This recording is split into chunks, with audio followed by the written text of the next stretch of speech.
minutes after the scheduled time. Apologies for the late start. We're going to begin by asking someone to offer a word of prayer. Should I call on someone, or is there a volunteer? Dr. Hamilton, you want to offer a word of prayer? Okay. Dr. Hamilton, who is head of the Public Health Lab, who came in late, will pray for us.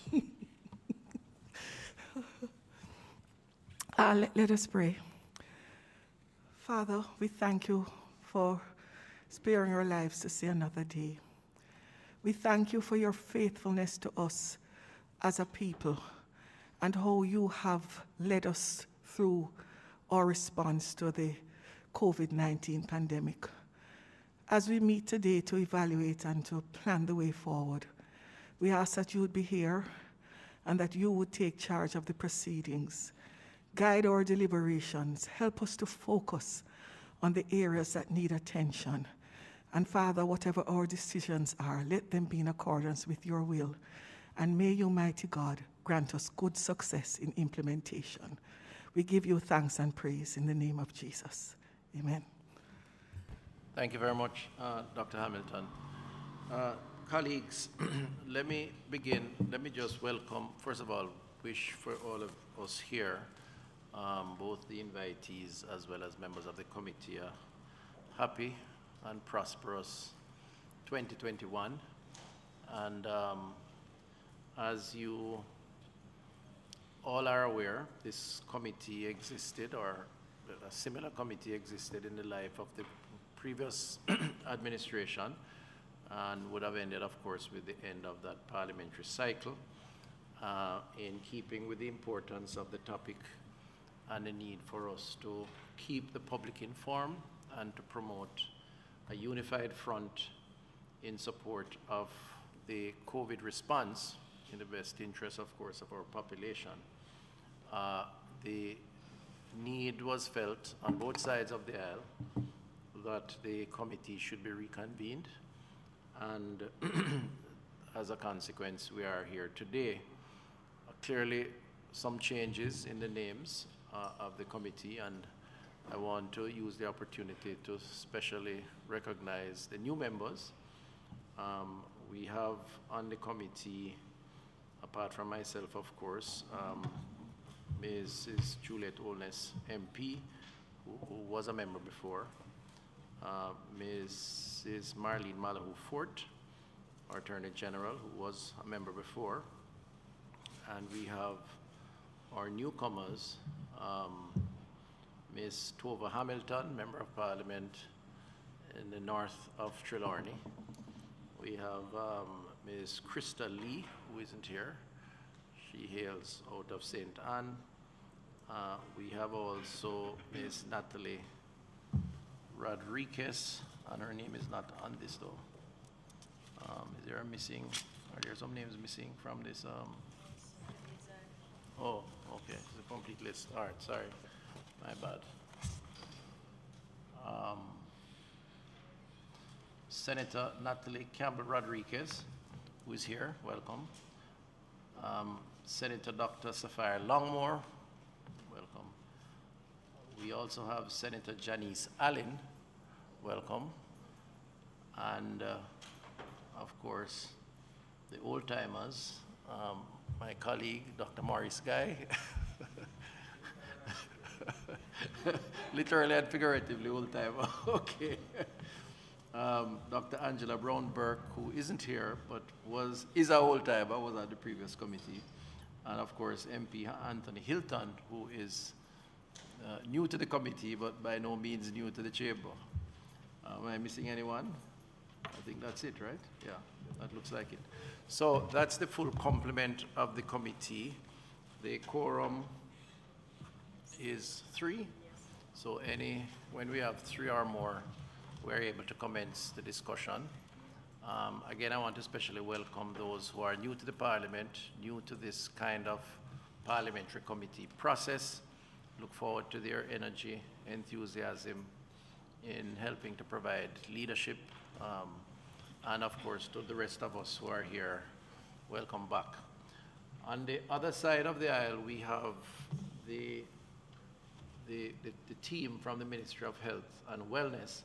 And because it's the first meeting, I recommended, and they have agreed, or we all recommended together, in keeping with the team spirit, that we ask as many of them as possible to be at the first meeting, because I felt it was important if questions were to be answered involving the full extent of the COVID response, then the persons here could combine, provide the best possible response. Now, that team is led, of course, by the permanent secretary, who is the sole in the sea of females, Dunstan Brand, and of course, his counterpart on the clinical side, the leader on the clinical side, Dr. Bisesa McKenzie, our CMO, who is properly tagged, unlike the others, and I think she will make the presentations. And then we have to the right of the PS, we have Dr. Webster Carr, who is our chief epidemiologist, and she has been the one doing all the formulas and the projections and the forecasting and tabulating the numbers. She's a self-statistician. Isn't that what epidemiology is, Dr. Webster Carr? Not really? Okay. All right, I thought so. Then we have Dr. Nadine Williams, who is, you may have to tell us your title. The titles are long. Tell us your title. Remind us of your title, Dr. Williams. Morning, everyone. I'm Nadine Williams, Director, Health Services Planning and Integration at the Ministry of Health and Wellness. Thanks. All right, didn't get the last part, the voice dipped, but she's a director and a very important member of the team at the head office. And then behind the permanent secretary is Dr. Hamilton, who is head of the public health lab. So anything to do with testing and so on, she is the point person. So combined, those 5 persons on this side would know almost everything about COVID and the COVID response. And I thought it was important to have them here for that reason.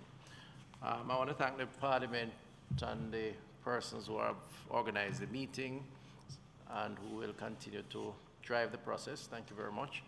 And of course, those at in my office who communicates with you to ensure that the process goes smoothly. All right, so that's my official welcome.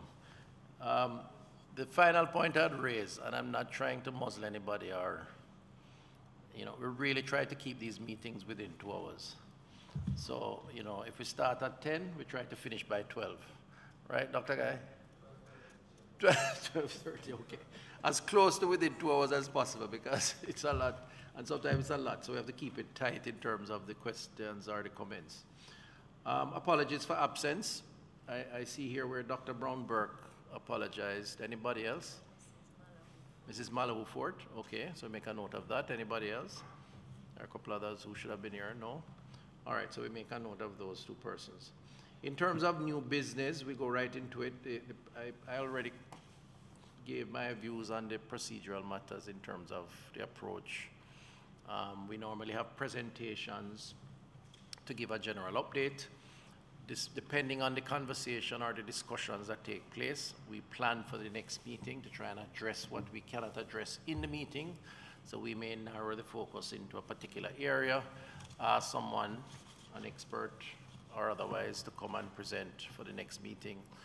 And after the presentation, then clearly the committee can deliberate and we draw some conclusions from there. Unless any of my colleagues have anything to add to that, that's normally how we have operated, and I would recommend we go the same route. Yes? Thank you, Chairman, and thank you for the welcome. Let me just, based on that previous statement, today's meeting in terms of an agenda would come from the general presentation. There's no expectation that we'll get to the interim vaccine plan today, or is that for a separate meeting? So I asked the team to give a current status of the COVID response. So it has to touch on vaccines and testing. The extent to which we discuss and feel that there is more for the next meeting to get into that. But they are going to give a general overview to bring the committee up to speed on where we are and where we want to go. And as you know, I tabled in Parliament a plan, and so elements of that plan will be highlighted here. Okay? Any other comments? No? All right, so let's move right into it. I believe we have... Chair. Yeah. Yes, sorry, Senator. Hi. Thank you, Chairman, and very happy to be serving. Thank you for the welcome. Is it possible to get a review, summary review of what the committee has done in the past? Summary minutes for us new members to kind of, as you said, there's a plan. You know, I'd like to know and be aware of what the plan. You have it? Oh, okay. A presentation now, and then we can add to that as necessary. Okay, All right. And we would have minutes, etc. Yes, Right. yes, Okay. for sure. All right. Sure, Thank for you. sure. Mhm. All right, so I think we have two presentations, and on the update, the overall update, I believe the CMO will take us through both or the first one. Let's begin. So CMO, you want to? So, morning, Minister. Oh, you are doing? No, I'm not. I'm just as a preamble to the presentation. The presentation will be done by the first presentation, which is an update on COVID in general, will be done by Dr. Webster Carr, and then another present on the vaccine plan, and will be done by the CMO. And so we'll now invite Dr. Webster Carr to proceed. Thank you. Good morning, everybody. I'm going to take you through the epidemiology aspect of COVID-19, and it's really meaning that which is upon man, and COVID is on us here in Jamaica. So after 194 new cases of COVID, confirmed COVID cases yesterday, we are up to 15,435 cases.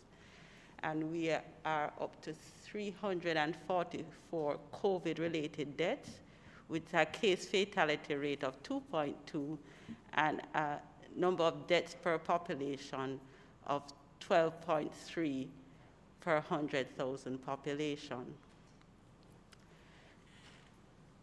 Almost 3,000 persons are active based on the total cumulative, and about almost 12,000 have recovered. When we look at the male-female distribution, the females, 55% of the cases are females and 45% males, which may have something to do with more of health-seeking behavior of women compared to men. However, when we look at the deaths, the numbers are reversed. 55% are male and 45% are females. And it is significantly more males are dying from COVID-19 than females. When we look at the age distribution, the younger age group, the 20s and 30s, account for most of the cases.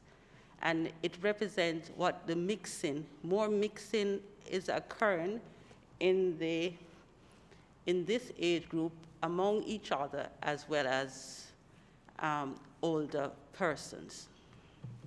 However, when we look at the deaths, the proportion of persons dying from COVID increases with increased age, and the case fatality rate increases significantly as you get older.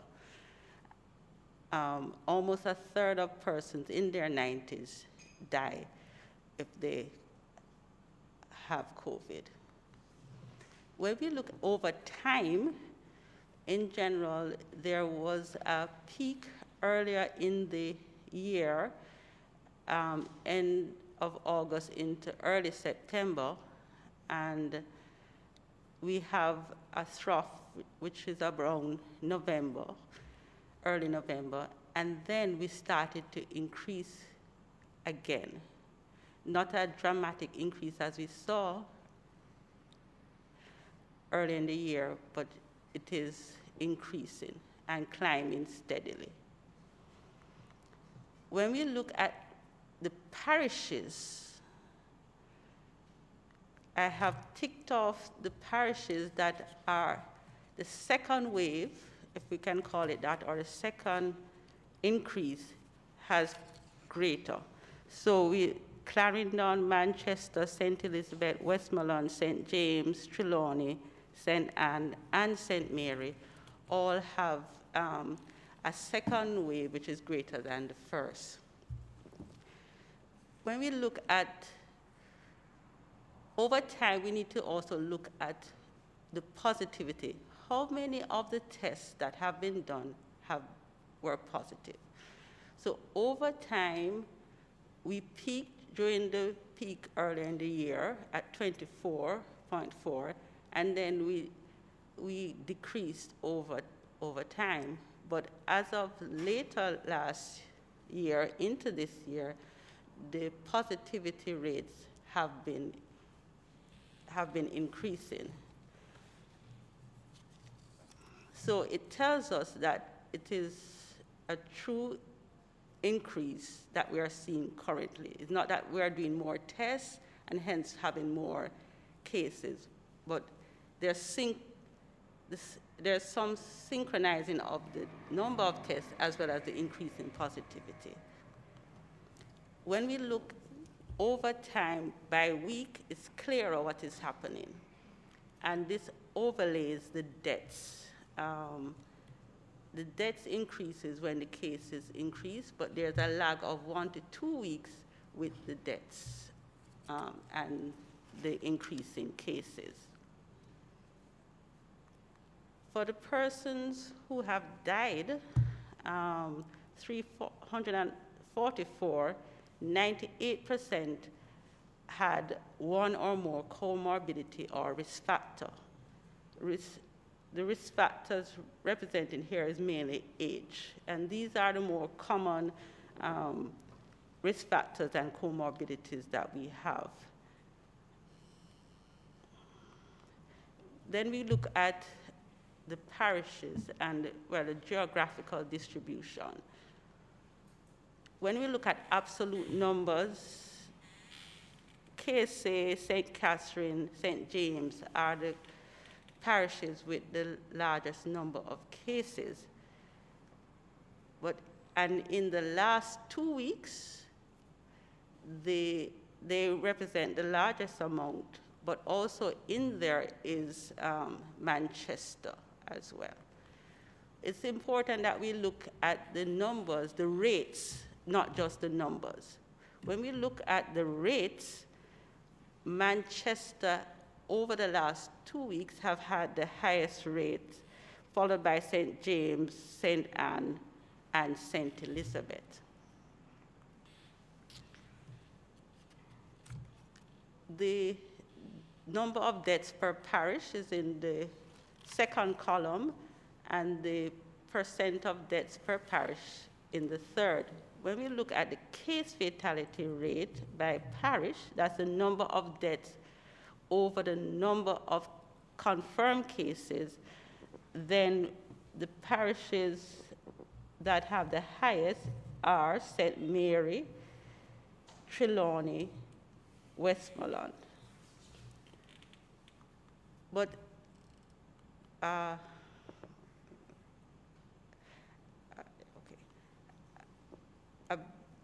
sort of equalizers to look is also good to look at the number of deaths per population. And when we look at that, then Trelawney, St. James, Westmoreland has the highest deaths per population.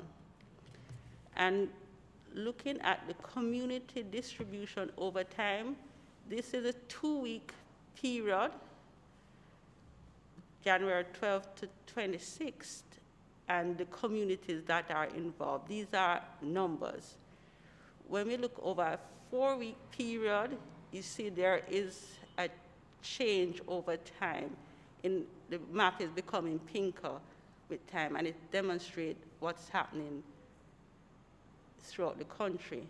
And it'll take us a little bit further, 6 weeks, then it's a bit clearer.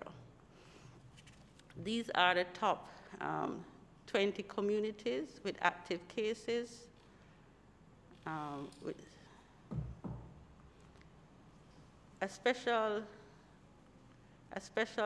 so the communities that top the list are Greater Portmore, Central Downtown, Coffee Peace are the top communities. When we look at Manchester, Manchester has, over the last 2 weeks, represent 40% of confirmed cases, compared to the cumulative only 5.6%.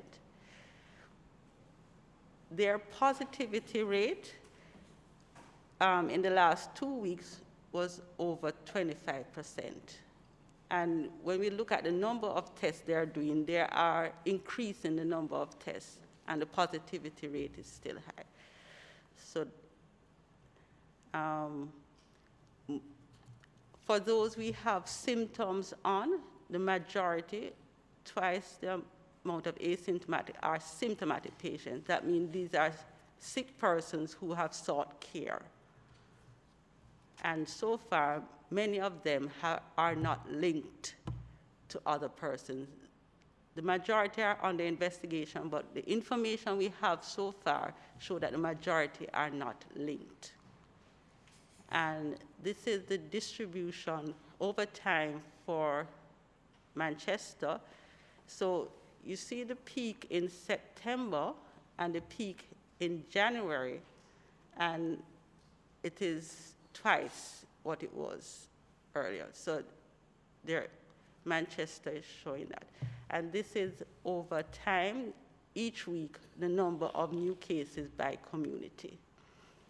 And this is the 2-week distribution by community for Manchester.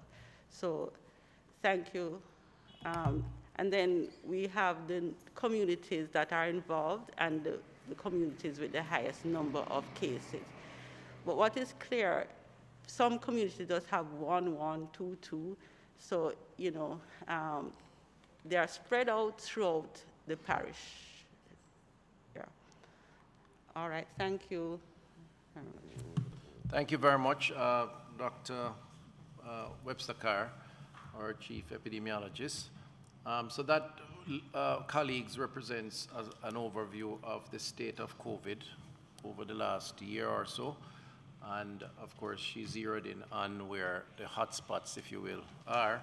Manchester as a parish being the critical area now for greater levels of intervention. In fact, I spent the day in Manchester yesterday, and we had the meetings with the public health team and toured the town and made a lot of noise about masks up and so on. So it is a big concern, and we have to intervene, if you will, wherever these things emerge. Now, I'm going to, should we open the floor for discussion, or should we go into the second? What are your thoughts on that? Should we have the next one and then just look at everything as one, and then we can have the discussion after? Yeah, that would be vaccine. I think maybe that may be a better approach. So who is doing that, PS? Chair, would we be able to get the PowerPoints? Yes. Yeah? You can get the PowerPoints. Right. You can. Okay. All right, so let me ask Dr. Bisesa McKenzie to just go into the next. So just 2 seconds while the technician brings up the second presentation, Chairman. So while that is happening, 2 quick, okay, it's up. Go ahead, I'll comment after. Good morning, everyone. So we know that the vaccines are topical right now, and so we thought that not just to tell you about the vaccine plan itself, but that we needed to give you some basic information concerning vaccines so that you can have a good context of where we are.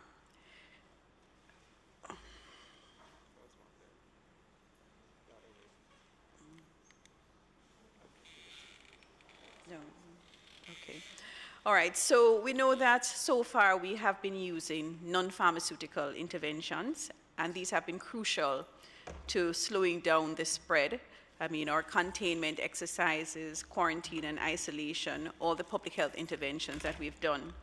However, we do recognize that these are not able to control the pandemic sustainably. And so the development and swift global deployment of safe and effective vaccines against COVID-19 is essential to containing the pandemic. We thought you should know that there are several ways in which we manufacture vaccines. Different types of technologies are used. And what we have presently that is happening worldwide is that there are several technologies that are being used to produce vaccines. And right away, you would have recognized a lot in the media about Moderna and the Pfizer vaccine that are RNA-based vaccines. And then we have the AstraZeneca vaccine that is coming up, that is a different technology that is based on an attenuated virus. So you actually have several technologies that can be used. You have inactivated virus, you have attenuated virus, you have DNA-based, RNA-based, you have a viral vector, and you have protein-based. And it's just important to know that there are different types, and the different types will affect how quickly you get a vaccine, because there are some that are already licensed technologies. They've been used before, such as the inactivated virus and attenuated virus, but the DNA-based and RNA-based are new. And that is why there have been a lot of debate about these vaccines, a lot of questions asked about, because it's a new technology that has been advanced. They have been working on this for several years, but it's just now come to fruition in the COVID vaccines.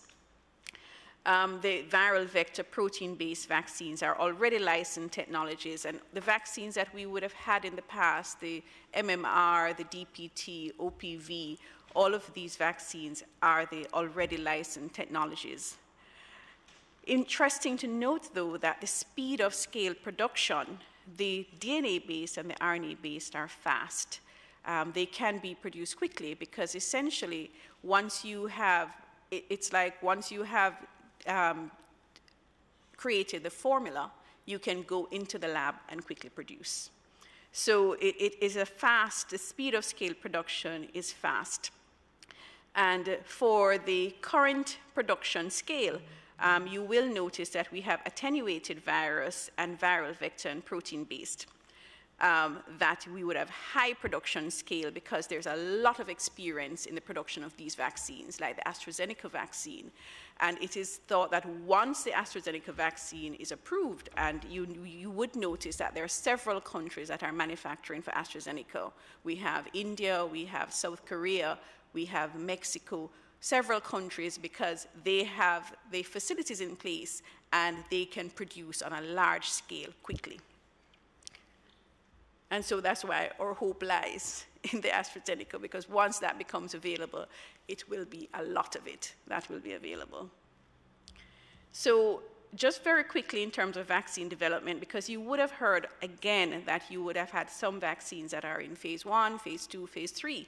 So we have the phases of vaccine development. We have, first of all, the preclinical testing, where scientists will test a new vaccine that they have created on cells and then give it to animals to see if it produces an immune response. So essentially, they give it to the animal and they check to see how much antibodies are developed by the animal.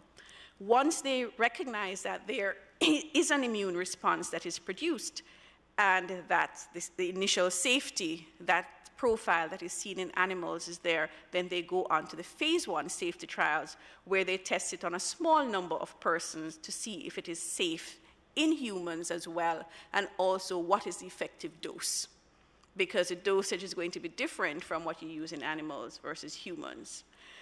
And of course, to confirm that in humans, it also stimulates the same kind of immune response.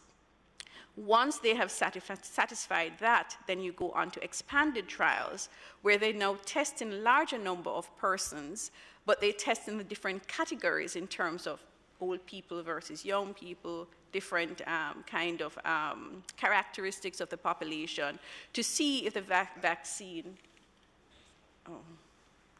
to see if the vaccine behaves differently in the different groups. And this, of course, further confirms safety of the vaccine, and it also confirms that there is an immune response that is produced. And of course, phase 3 efficacy trials, which is what we hear a lot about, is now where you test it on thousands of people, and you wait to see how many of these persons actually develop the disease after they have gotten the vaccine compared to those persons who did not receive the vaccine. So these trials can determine if the vaccine protects against the coronavirus and measures what is known as the efficacy rate. So phase 3 trials are also large enough to reveal the evidence of relatively rare side effects that can occur. So you get a good documentation once the clinical information is produced from the phase 3 trials. You get a very good information that will now you can use to apply to using this vaccine in large numbers of persons, different types of population, different settings. So essentially, and this is really a picture in time because it continuously changes, but this was from January the 9th where we had looked at the coronavirus vaccine tracker, and there were 43 vaccines at that time that were in phase 1, 20 that were in phase 2, 20 that was in phase 3, and 7 vaccines that were in early or limited use, and these had not completed necessarily all the phase 3 trials, but they had started to use them. And we had 3 that was approved and 1 that was abandoned. Interestingly, you would have seen in the news over the last couple of days that Merck has withdrawn 2 of its vaccines. And you know, we have maintained that we should not approve vaccines that are in trials because you just have to look at what happened with Merck, because Merck had a vaccine in phase 1 and they had a vaccine in phase 2, where at phase 2 you would think that there would have been significant evidence in terms of immune response, safety, and efficacy that you wouldn't be withdrawing. But Merck has withdrawn their 2 vaccines to say that they do not, the efficacy is not good enough. So it's very important to note that. So the vaccines in development, so we have the Pfizer vaccine.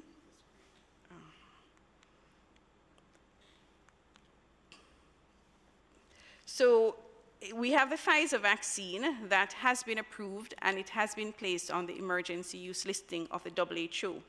And so that vaccine is widely available in terms of countries having some level of security in the information that is present about this vaccine. And then we have Moderna. Moderna has completed phase 3 trials, and it has been approved in some jurisdictions, notably in the US, in Canada, and in Europe, and also in Israel. Moderna, however, has not yet applied to the WHO for emergency use listing. And some vaccine producers will do this because they want to get the best out of the market. They don't want to confine themselves to delivering X amounts at a lower price when they can play the market and get the best price out of their effort. So Moderna has not applied for emergency use listing as yet with the WHO. And you have Gamaleya, which is early use, has completed phase 3 trials and is in early use in Russia. And you have the others that are listed here, that if we have particular questions about each we can discuss, but let me not go through. But I put this slide here to just give you an idea of the process for emergency use listing at the WHO. The fact is that many countries just do not have the capacity to review the data. These clinical trials are large trials. The clinical readouts that are presented on these vaccines is just a lot of information, very technical information, and there are many countries that don't have the capacity to be able to go through that amount of information in any kind of time period that would allow you to have vaccines anytime now. So there is a process of what we call reliance, where we depend on where there are stringent regulatory authorities that go through. They have the capacity, they have all the personnel that is needed, and they're able to go through the material in a timely manner. So the WHO has a process whereby once a vaccine has been given emergency use authorization in its country of origin, it reviews the data again to ensure that all the necessary things are in place.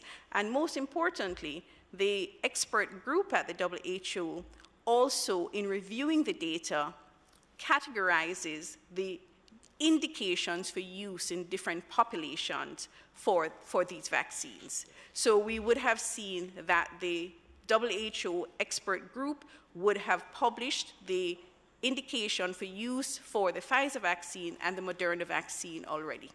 So there's a very important pathway that the WHO takes us through, and at the end of it, we can rely on the method. A lot of persons will say why it is that a vaccine, that it's only some countries that you would look at their regulatory authorities. Why don't you accept vaccines from all the countries? For example, we've heard about the Cuban vaccines. Why don't we accept the vaccines from the Cuban regulatory authority if they have approved it? Why don't we accept it from the Chinese regulatory authority? Jamaica has had experience over time in dealing with drugs, in looking at the processes of the different regulatory authorities, not just Jamaica alone, but CARICOM on a whole. And both the CARICOM authority and the Jamaican authority would have depended on certain stringent regulatory authorities over time. And so we would now be dependent, again, on these stringent regulatory authorities to help us to decide if these vaccines are safe and if they're efficacious.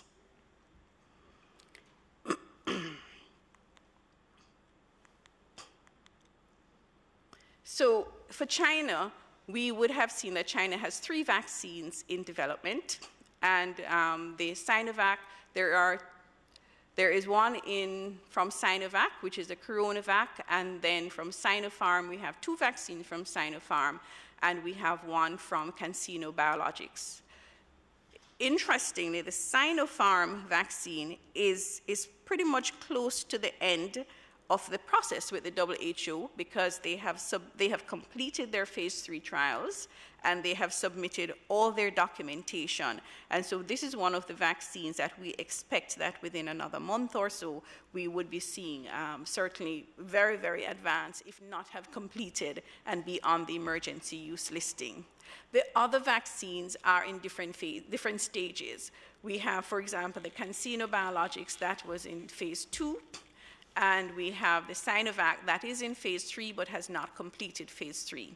But one of the Sinopharm vaccines has completed and is approved by the Chinese authorities and is going through the WHO process. And we have India. At the time when this was prepared, there were 2 vaccines, but now India actually has 3 vaccines that they are developing. The one that we are very familiar with is, of course, the AstraZeneca vaccine that they would be manufacturing for. Now, the AstraZeneca vaccine is being manufactured in several countries. Each of those countries will have a different manufacturing process. And it means that because the process is different, there are going to be certain differences with the vaccine. So you will have like the packing material, the preservative, the stabilizers may not all be the same. It's just like when you have a trade drug versus a generic drug, there are certain differences that are there. So different manufacturing companies will have different processes, and so therefore each individual site that is manufacturing the AstraZeneca has to go through the process of approval. So for India, we know that the Covishield is the AstraZeneca, so it would have completed the phase 3 trials, and this is expected by the end of very early, at least they say by mid-February, to have completed the WHO emergency use listing process. The Covaxin has not completed phase 3 trials, but it is authorized for emergency use in India. And then there is another vaccine, a new one, that is very, very early. It's not even on the overall listing yet. It hasn't come up on any of the listing, but very early in development. But you will hear that there are 3. And for Cuba we have 3 or 4 vaccines. The Sovereign 1 is the most advanced vaccine, and we had phase 2 trials that started in December. And again, in the media, you would have seen that Cuba has engaged. Is it Iran? I think it's Iran. And they are going to be conducting the phase 3 trials there, because Cuba would not. None of the Caribbean countries has enough cases to be able to do any trials. So you would have to be looking into a country that has a significant number of cases to be able to have enough participants to be able to conduct phase 3 trials. So Cuba has partnered with Iran for Sovereign 1, and they would be starting their phase 3 trial.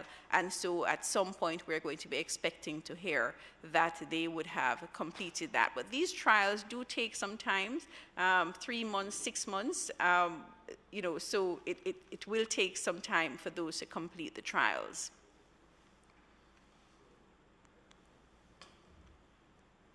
So in terms of and that's just some background information.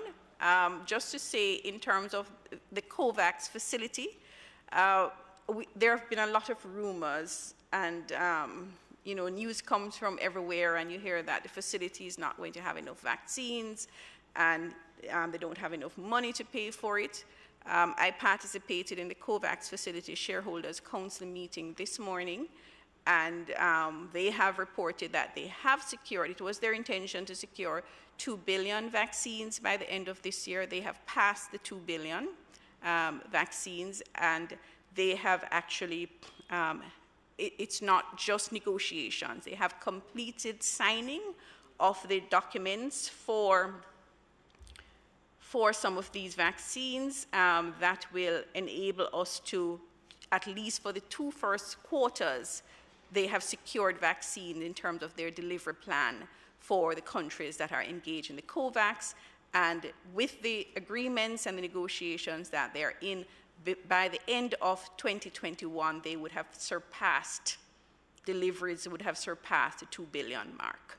So I don't think we should be worried about, I know there's been a lot of detraction in the media about not having enough, but that is not so. It is on track, and it is also ahead of time, because as a matter of fact, tomorrow it is expected that they will send out to countries participating in the COVAX an initial estimation of the actual amount of doses that you are going to be receiving, and the timeline for the first 2 quarters. So we expect to receive that information. Of course, it's an initial estimation, and we do expect that things may change, but I think it is a very positive move that will signal, to persons for there to be a building of confidence to get away from the detractors of it. So we expect that we will get that information tomorrow, or certainly by over the weekend, just to give you that initial estimation of actual numbers and actual time. So our vaccine plan,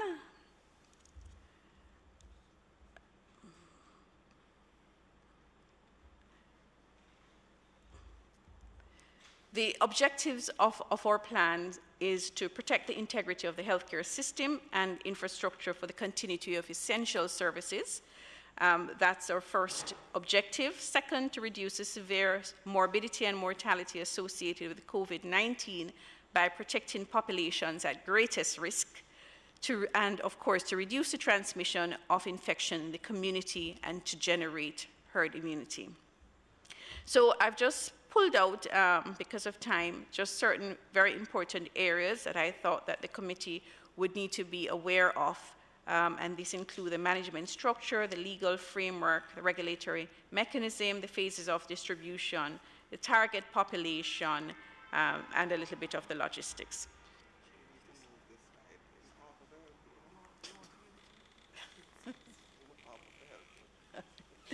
So in terms of the management structure, so we have a national, technical committee that resides in our family health unit.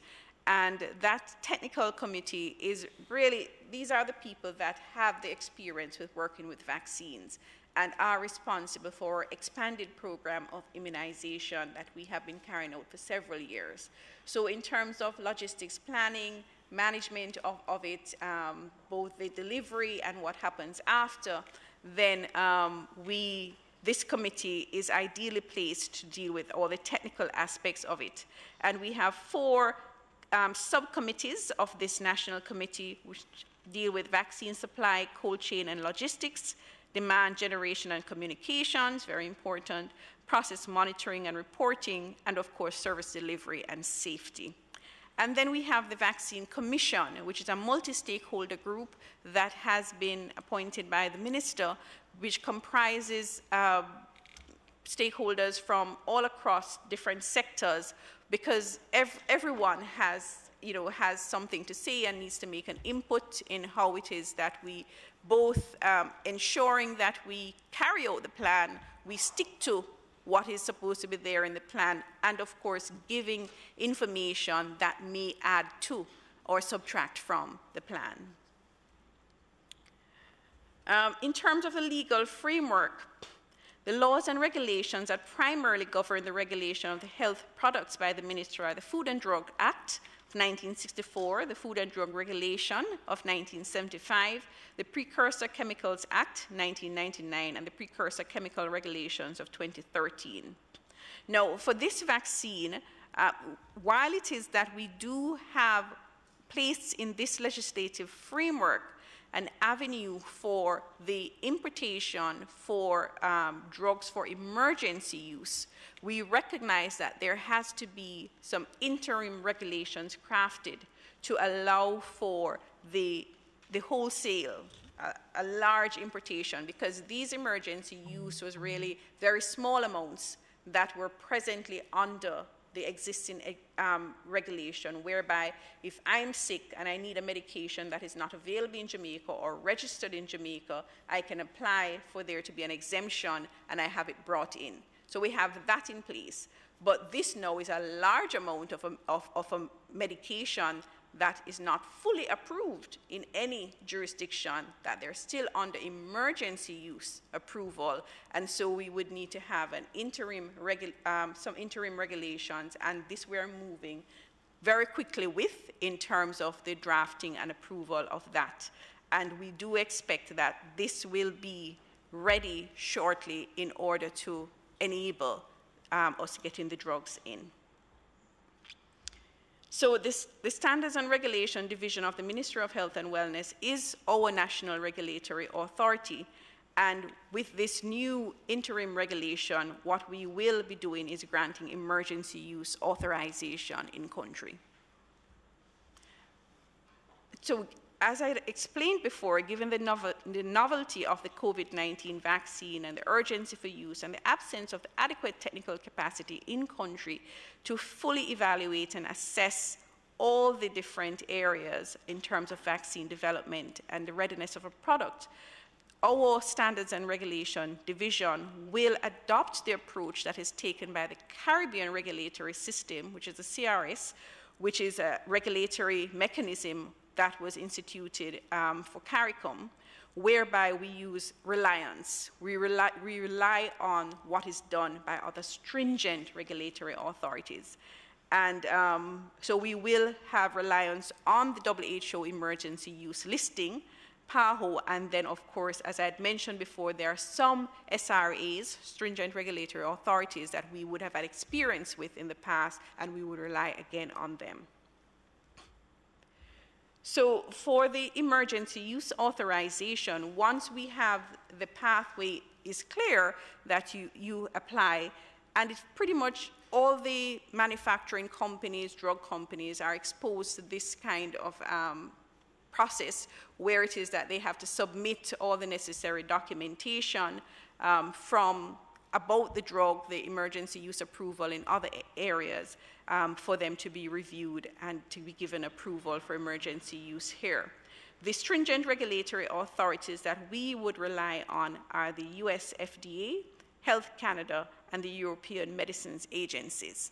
This is outside of the WHO emergency use listing. So basic documentation is required, and we would have listed some of these. There is also the need, and you would have heard in the media this information about indemnity and liability framework.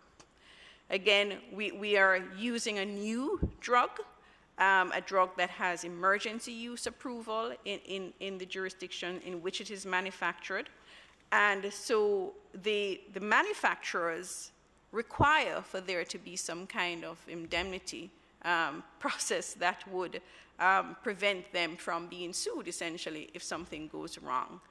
And all countries that are actually using the drug would have gone through the process to have signed these indemnity agreements.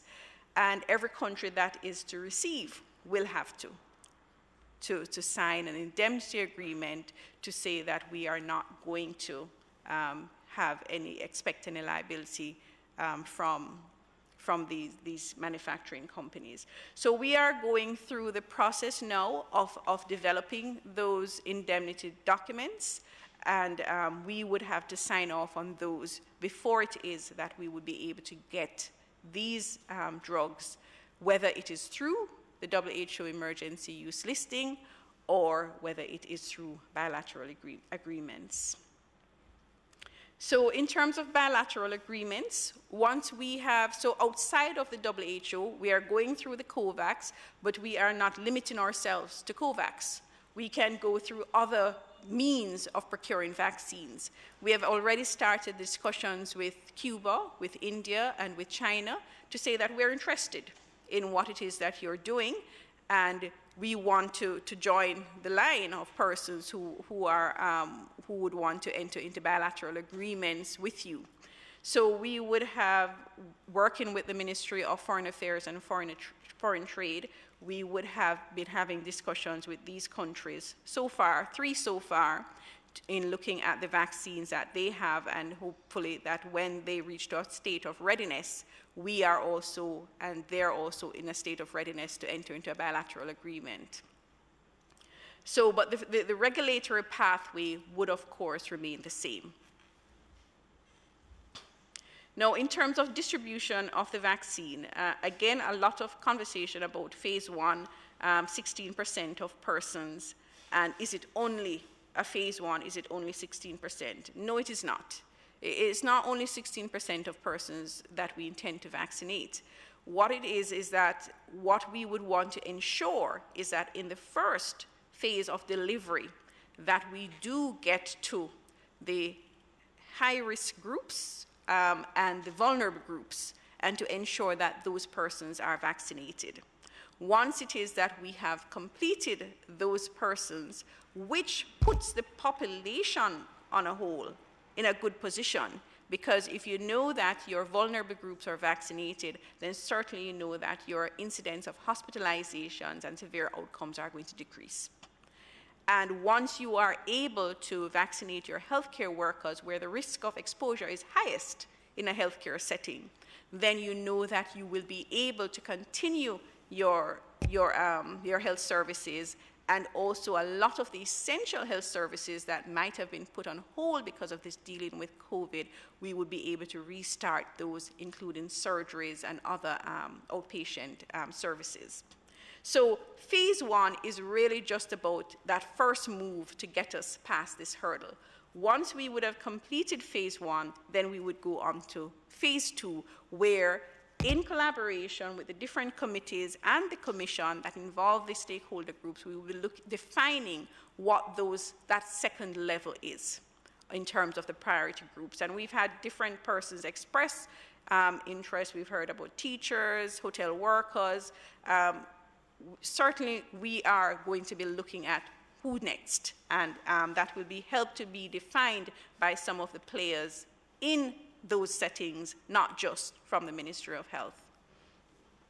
And then, of course, once we would have finished a second phase of vaccines, then we will go on to phase 3 and 4 as more and more of the general population. I just want to say that it is very important, and I think that the phase approach is key. Because right now, we are not sure what the picture is going to look like 6 months down the road. Viruses change, and you can have mutation to a form that does not create any problems, So who knows? 1 year from now, we may not need to have a vaccine, because even if you get it, it's not going to do anything to you. Okay? We don't know. We also could have a situation that with the mutations that are occurring, that there are significant mutations. Right now, we are seeing a lot of work that is saying that the vaccines are still effective in protecting against all the variants that there are. But now recently, over the last week, we would have seen new information that's saying that may not be so with all the vaccines. So things change. The phased approach allows you to change based on what is happening with the virus, what is happening with the demand in the population. So I don't think that we should be so challenged by the fact that we're not getting for 100% of our population at one time. Because, as I said, you just don't know what happens 6 months later, or a year later, or 2 years later. So we've gone through that. And just to quickly look at we have defined this first phase in terms of the numbers of persons, but just to say that the committee has further worked this down to each parish. So in terms of our distribution plan, we know who are the groups and how many in each parish, and so the parishes would have been working on those minute details. They have been working on where these people are, where are the best vaccine sites, where are the vaccines going to be stored to be able to deliver to these persons. This was the initial, well, this is a second distribution. The first distribution that we had heard was that we were only going to get 1% in April. As time changed and more vaccines became available, it changed to 5% in April. But again, this is quite dynamic, and we may see that this changes, and I do believe it's going to be changing for the better as more vaccines become available, that we will be able to get more quicker. So just generally, our vaccine distribution logistics chain, again, it just piggybacks on what it is that we have been doing for several years in terms of our distribution sites or vaccination centers, the mobile teams that go out. Everybody would be familiar with those things in terms of the public health nurses going out to the vulnerable areas to deliver vaccines. We would have looked at each item along the chain to identify the gaps that we have in being able to deliver the vaccines, and we have been working assiduously on these gaps to ensure that we are ready in time. And I'm going to end there. Thank you very much, CMO, for that very thorough presentation. And I think importantly so in terms of the vaccine plan, which is possibly the most topical issue right now as it relates to the overall COVID response.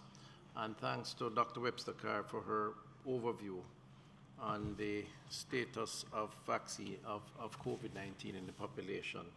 So a number of issues raised, ladies and gentlemen, and a lot of time taken to explain, and we're going to try and maintain that that 12 o'clock are not too long after timelines, so I'm not going to elaborate beyond what has been said. I'm going to open the floor. I recognize a first hand, our newly minted Member of Parliament, Tova Hamilton. Then I see to the back, I see Minister and Senator. And then we come back to the front with Rodriguez and Hilton. And then, so everybody wants to talk, but let's start with Tova, please. Sorry, MP Hamilton. Good morning, everybody. So I have a number of questions, but I'll just ask 3, and just in the interest of time. From my observation and the information received today, I don't have a difficulty being convinced about the supply of the vaccine. My challenge, especially being on the ground, is the myths, the phobias that I hear. I think the issue will be take up, the number of persons willing to accept the vaccine. There was mention made about communication. I don't know if there is going to be a public education campaign surrounding this whole vaccination process, because I foresee where a lot of people will not be taking the drugs. And I think that would be one of our greatest concerns. That's my first question. The second question is in relation to who will be given the permission to administer the vaccine. I see in other jurisdictions where some pharmacists, even dentists, are given permission to do so. Do we have any protocols as it relates to who will do it here locally? And a follow-up question to that is whether or not these persons will be given any training in relation to the administration of the vaccine, and how to manage any rare side effects, if any should arise.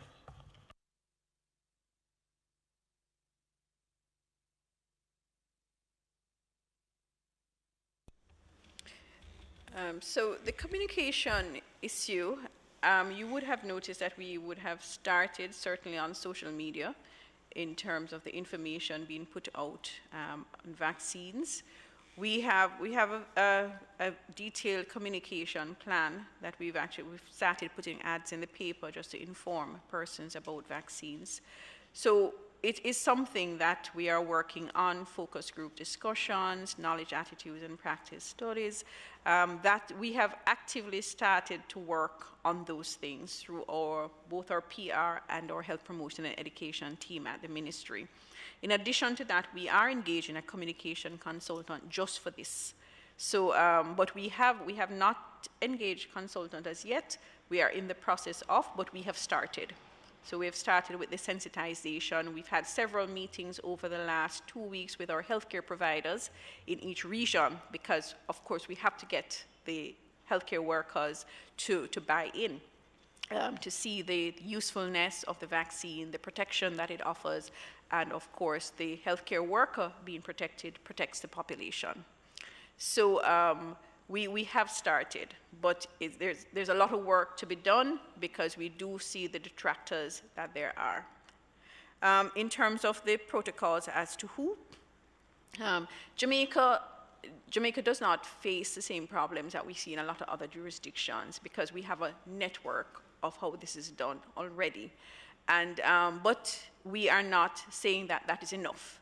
So our plan for training, we are utilizing other members of the health team, or for initially, or in the norm is that public health nurses are the ones that administer vaccines. So we would have now gone to the training of our registered nurses, and that training program is supposed to be rolling out very shortly. So we are, and I think it may have started, I just need to look at the updates, but we would be training a broader cadre of our nurses to be able to deliver the vaccines. So yes, we anticipate that there is going to be more need for more persons, but as I said, we are piggybacking on our existing system, which is a very robust system that we have in place in terms of vaccinations, but we are boosting that capacity. So in terms of numbers, that would be increased, and in terms of training, then that would have been, it is also taking place. Thank you. I think the next would be at the back, both. Thank you, Chairman. I have a series of questions, as you would know from previous experience. However, I want to deal with some as it relates to the presentation first. Dr. Webster-Carr, could you bring up back that slide on the deaths per parish? Yes, please, if we could. Take one down and put the other. And I think it was the minister in his last presentation, Chairman of Health and Wellness in the Parliament, who said all politics is local. And I asked against the background that in St. Mary you indicated that the numbers were quite high in terms of deaths for the parish. In fact, it was one of those parishes which you indicated that had, right, 3.9. Question, is there a uniformed approach, CMO, to the management? Why is it that we have, been this wide variance in terms of each parish? And if not, is the Ministry of Health looking at the management protocols that would give rise to these numbers? Because it is of concern, and the other part of the question could very well be, is it that we are seeing those persons in the parishes that have those high numbers at a later stage, and or if the infrastructure is there? That's the first question there.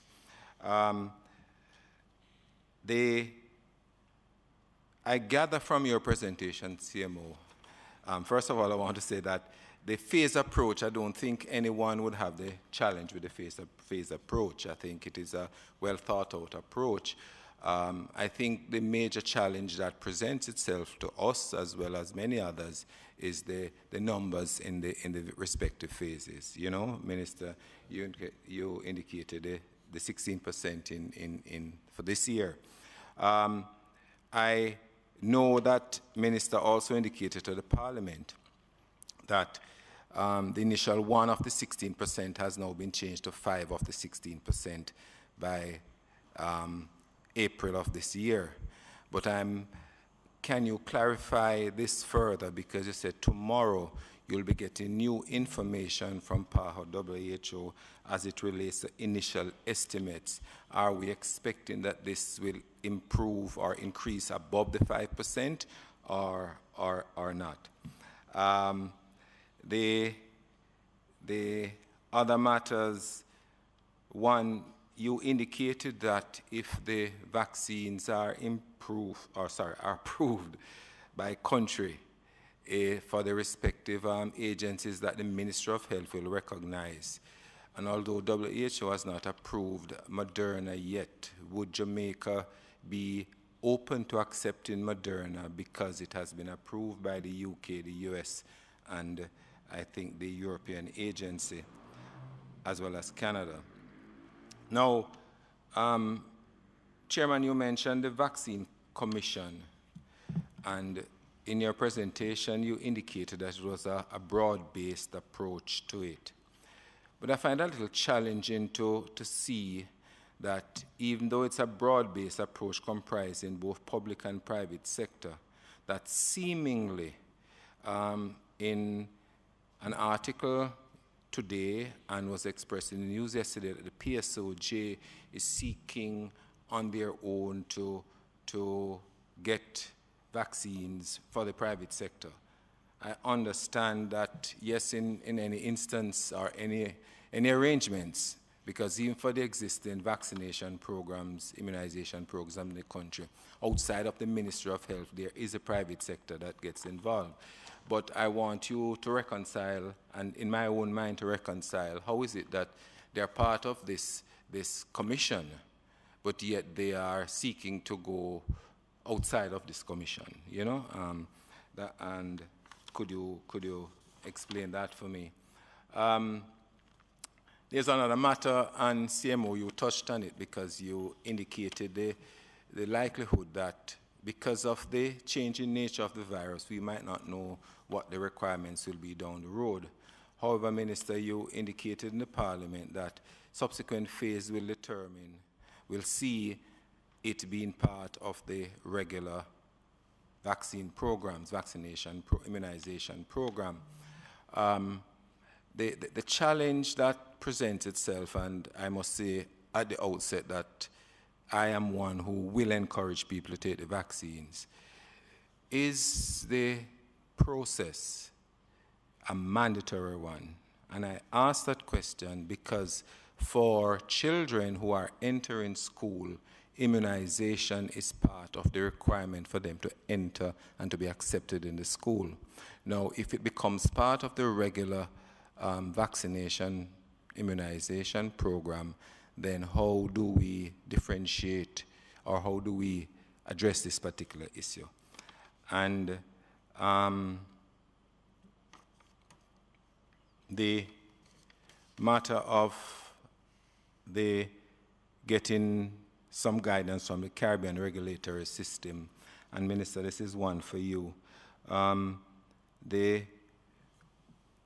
Whereas we have CARFA, which is the Caribbean Public Health Laboratory, and we have this Caribbean regulatory system, have you, as part of the government, looked at, in the same way the European Union has looked at getting vaccines from companies as a unit, CARICOM, approaching CARICOM to say, can we make our bid as well to see whether we can procure, based on the numbers that are in CARICOM, to buy? You know, it is a question that is valid, and it is something that we should, if not done already, put to our Caribbean partners to say, in the whole race that is happening right now to procure numbers, is it something that as a small community of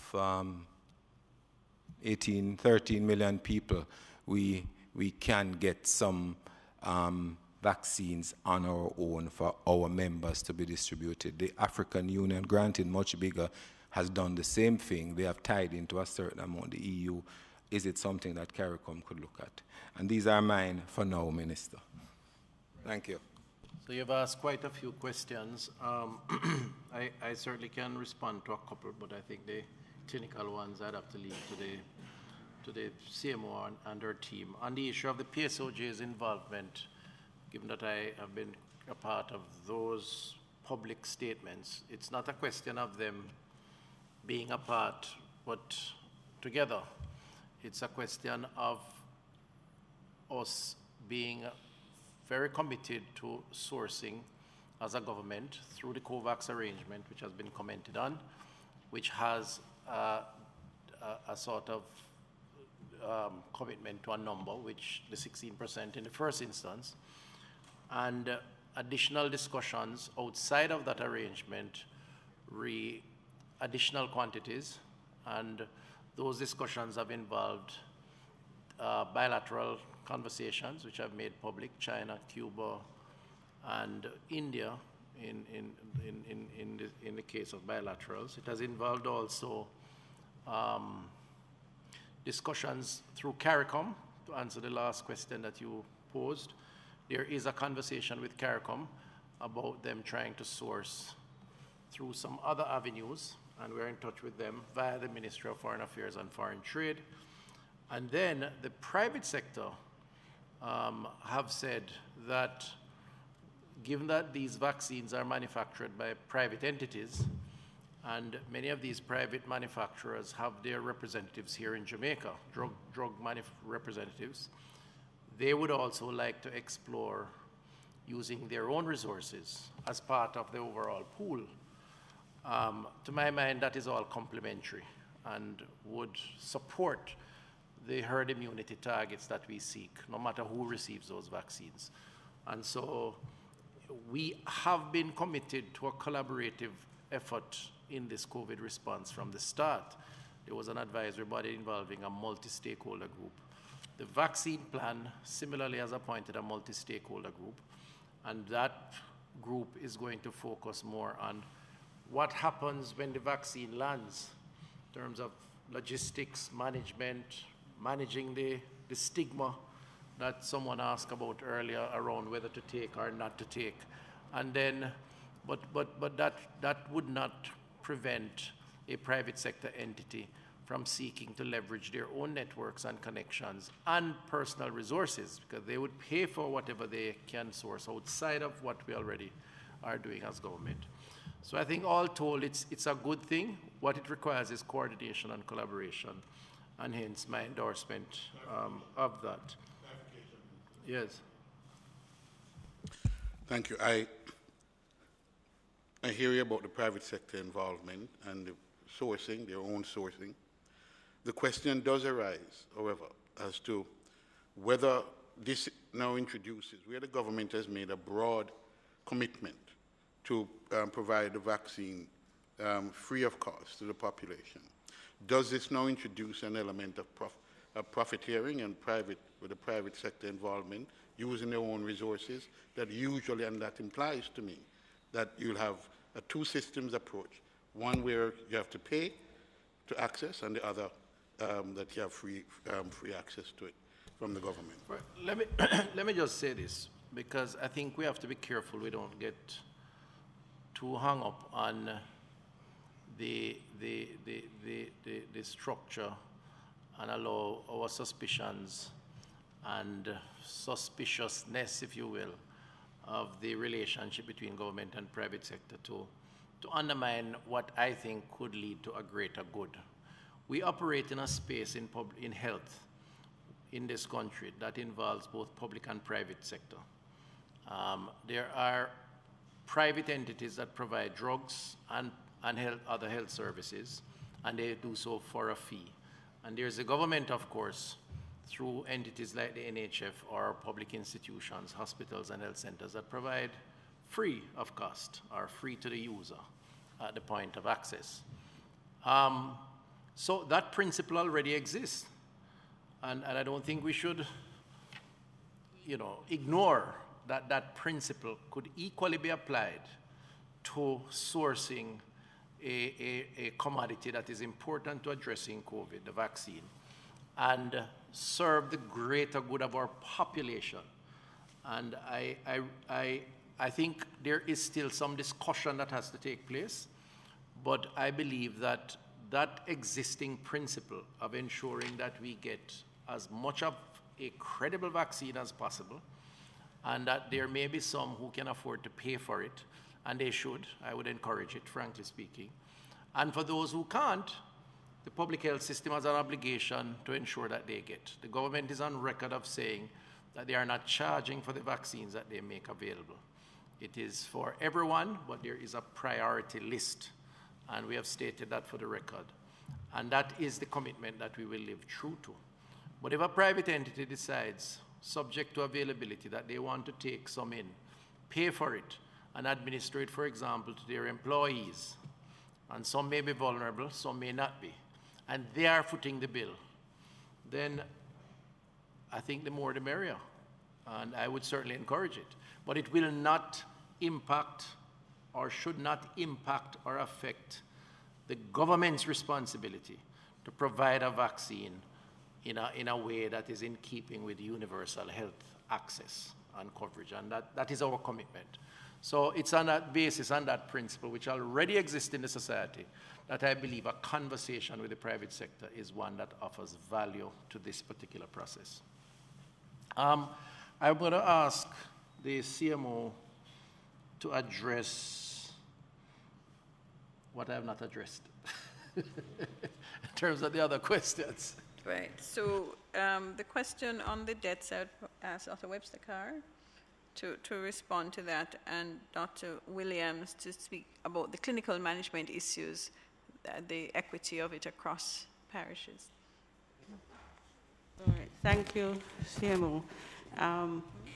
So I showed another slide after this one. So this is the case fatality rate. So it also an indication of how many of the cases that are being picked up, because any surveillance system going to pick up some, the tip of the iceberg, is St. Mary picking up all their cases. And so for this one, St. Mary case fatality, number of cases that have died and over the number of confirmed cases. So the next slide had shown, when we look at, so it's almost like an equalizer, because we're more likely to identify persons who have died than all cases of COVID-19. So St. Mary in this slide would have been 4th highest. So this is kind of like an equalizer slide, but St. Mary is still high. We also would have to look at some of the vulnerabilities related to increased risk of death. So comorbidities are something that would be involved. When we look at 3 or more underlying condition of the main diseases, for Jamaica, 4.4% of Jamaicans have that. For St. Mary, it's 6.1. So it would be, the vulnerability for St. Mary would be higher. And so it could partially explain that. Also, there would be other social vulnerabilities that would not be would be involved in looking at that. So there are other social vulnerabilities that could explain some of these. So you're basically saying, Dr. Webster Carr, Minister, Chairman, that because St. Mary has been good at picking up the rates, you get shafted in terms of I mean, for want of a better word, but I think it's in terms of the death rates, because if you have a better system picking up the numbers. No. So I'm saying St. Mary may be picking up less, picking up less. Oh, less. Cases for the denominator. The denominator is a total number. Yeah. So the denominator seems maybe smaller proportionally in St. Mary. Okay, so you get the higher death rate. Okay, I understand. All right, I misinterpreted what you said earlier on. Thank you. Dr. Williams, you had a point? Your mic is on. Good day, sir. And so you would have asked about the disparities between the death rates from between the parishes. So Dr. Webster Carr would have explained some amount of the statistics which determines the actual rate. But certainly within the regions, we have different types of hospitals. You asked about the disparity between the care, and the protocols are standard. Within the regions, we have different types of hospitals, and I would want to say that if a patient presents to a hospital where the level of care, the resources might be less, because you may have a type C hospital versus a type A hospital, which is the hospital with the greatest amount of resources, then the patient would be transferred as necessary, which is within our usual transfer protocol to say if a patient's requirement for care exceeds the capacity of the hospital, that it then be transferred. So we would have seen, for example, when we had our surge in Westmoreland, that a number of persons would have been transferred to a Cornwall Regional Hospital if it is that they needed the kind of care that their hospital wasn't able to offer. So with respect to the deaths are recorded as the origins, the place of origin, but the actual place where they would have died may have been outside of the actual origin. So that I just wanted to let that be very, very clear. And if I may... No, before you may, if I may, it doesn't support the point you're making, because if you are telling us that in the region, because of the different types of hospital, if there's a possibility that one type of hospital might not be able to manage the case appropriately it is transferred to a hospital which is of a higher category and capability, then we should almost have an equalization of the numbers within that region, because you did indicate that the death is based on the parish of origin. So, for example, if Port Murray is unable to handle a case which presents itself, then St. Anne's Bay, which is in the region, would also get that particular case. So we ought not to have that discrepancy if that is the argument that you're using. Well, I was starting off by saying that your question was whether there is a difference between the protocols, and I was saying that the protocols are the same. With respect to the death rates, I think that epidemiologically, well, Dr. Webster-Carr could speak to that, but I believe that the rates are often parallel in what is happening within the region, within the parish. So the more cases you have, the more likely that you're going to have more severe cases and therefore more deaths. I do also note that the death rates are cumulative, what would have been discussed, rather than at any particular point in time. So I started off by saying that the protocols were actually applied across, and that in order to ensure that there is provision that, that patients are transferred, I would also want to say, therefore, that the death rate are cumulative according to what was projected. And over the period of time, what we would have done is that we would have increased capacity across country. So even in hospitals which traditionally would not have had the capacity, we would have put in resources to upgrade those. Minister, if I may, just want to add to that. Dr. Williams would not have said, but I just want to assure the members here that we have put in other measures to ensure that we have equity of care, especially in terms of the management of our severely ill persons. So we not only rely on what's happening in the parish, but we monitor from a national level. Every day in our Emergency Operations Center briefing, we look at the persons that are in each hospital. If a person is ventilated, why is this person ventilated? This person needs to move. The type of care that they need is not there. So yes, a lot of work is done on the ground, but we also supervise from a national level. And there is also a clinical committee, clinical management committee that comprises specialists from right across the island who contribute to the discussion in terms of clinical management, where it is that protocols need to be reviewed, where it is that they need to be changed. It is a continuous process, and I must say that we have been doing this continuously from March, monitoring our ill patients, ensuring that interventions are put in place, transfers are done. If it is that we have to send the ambulance from Kingston to anywhere that it's needed, if there is a problem with transport, we deal with it. Our Emergency Operations Center is very active and works very closely with the Emergency Operations Centers in all the parishes to ensure that we deliver not only the best care that we can, but also in a timely manner. Thank you very much, Dr. Mackenzie. No, Chairman, there are 3 unanswered questions. 3? Yes. Maybe I allowed you to ask too many members, but can you quickly state them, because I want to go to the other. Okay. But, and CMO can answer very quickly. The whole aspect of Moderna, the second one about the 5%, and the third one as it relates to the mandatory vaccination and the school program. All right. So in terms of the 5%, we have to wait and see. I can't commit for them. In terms of the Moderna, certainly we would have had 2 pathways.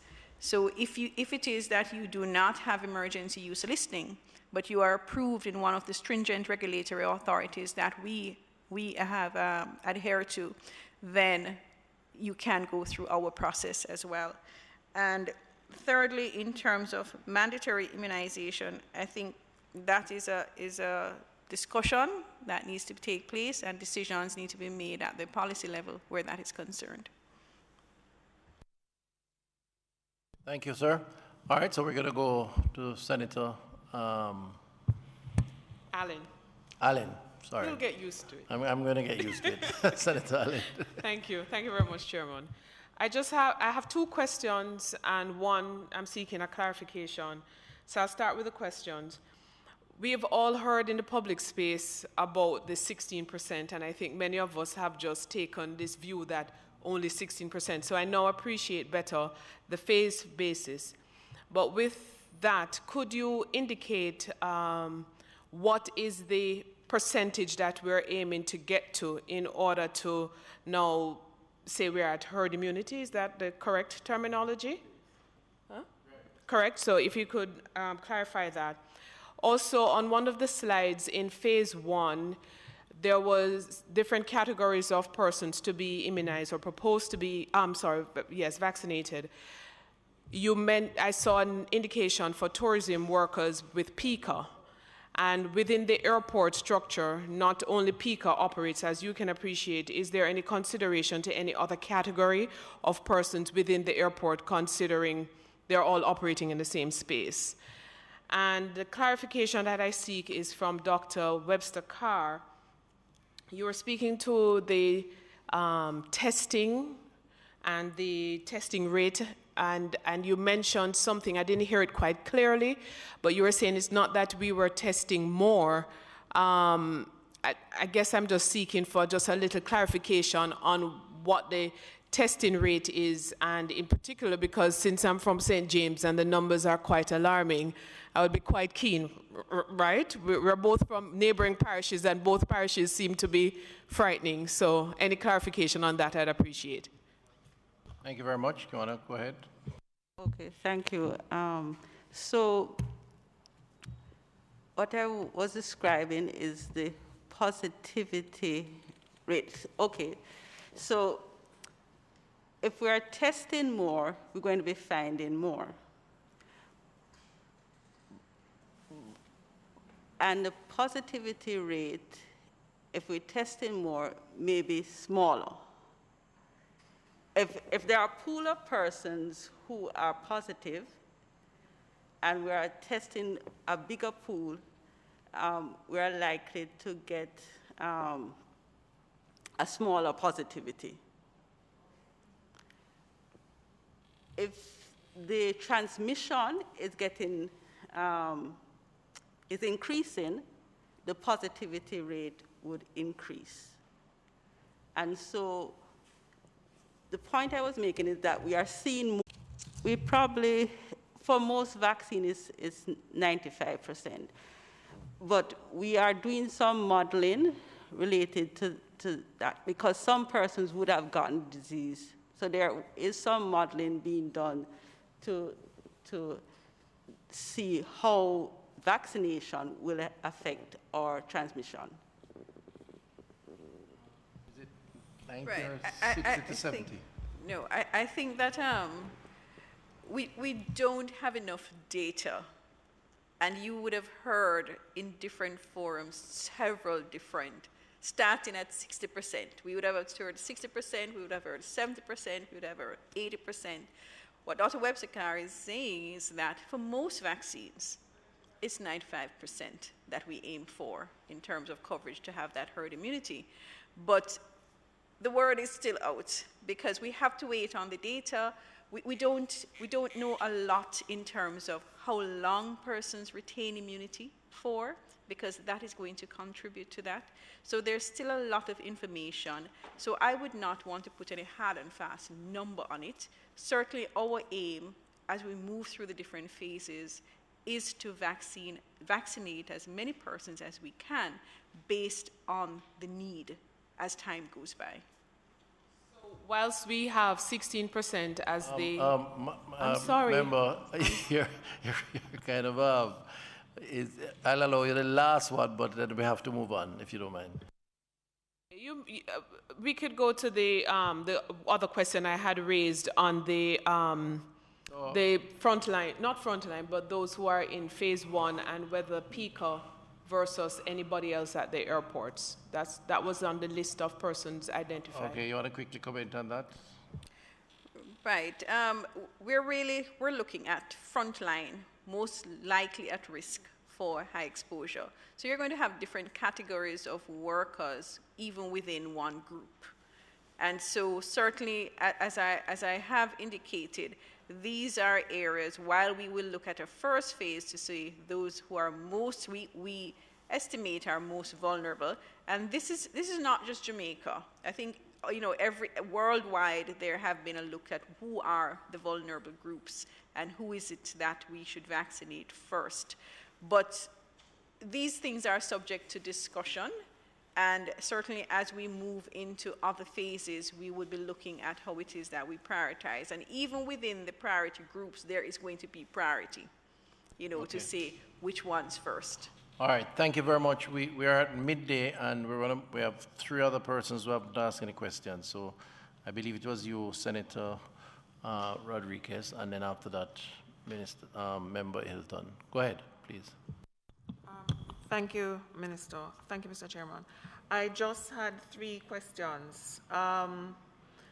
In terms of the web-based vaccine management system that Jamaica had implemented in 2016, I noticed in the document that we had received, it said that the system needed to be upgraded and new contingencies put in place. Where are we with that work on that system? Because I know it will help to monitor all the issues, including vaccine disposal. So that's number 1. Number 2, the area, phase 1, where the priority list is. So let's say, for example, the Jamaica Fire Brigade, and it has 4,000 persons on it. Just for clarification, so that's 4,000 Fire Brigade staff members, does not include their immediate families at home. Okay, and then the third question, so we have answered the second one. Dr. Webster-Carr, you had on a slide, and if we could go back to it real quickly, where it looked at the persons, the age groups, and the number of cases we had within the age groups.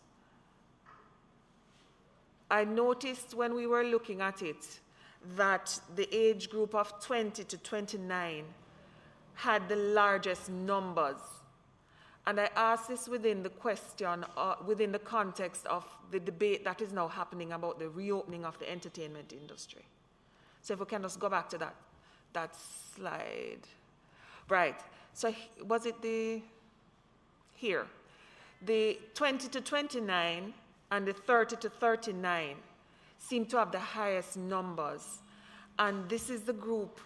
Can we say why you think this group is having the highest numbers? And as I said, I'm asking within the context of the entertainment industry, because this is also these age groups are the groups that would typically, in larger numbers, go to entertainment events. So do we know why these groups are having the largest numbers? I can't answer the why, but I can say that we did some simulation, and the mixing in that group is the highest. So they are mixing and greater contacts happening among themselves. So they are mixing and interacting with persons their age group, as well as then mixing with persons younger and older at home. So these are who you would refer to, and I hesitate in saying super spreader, but in essence, that's what they are, because they are mixing with their own age group, and then they are mixing with their older persons at home. So they are mixing more.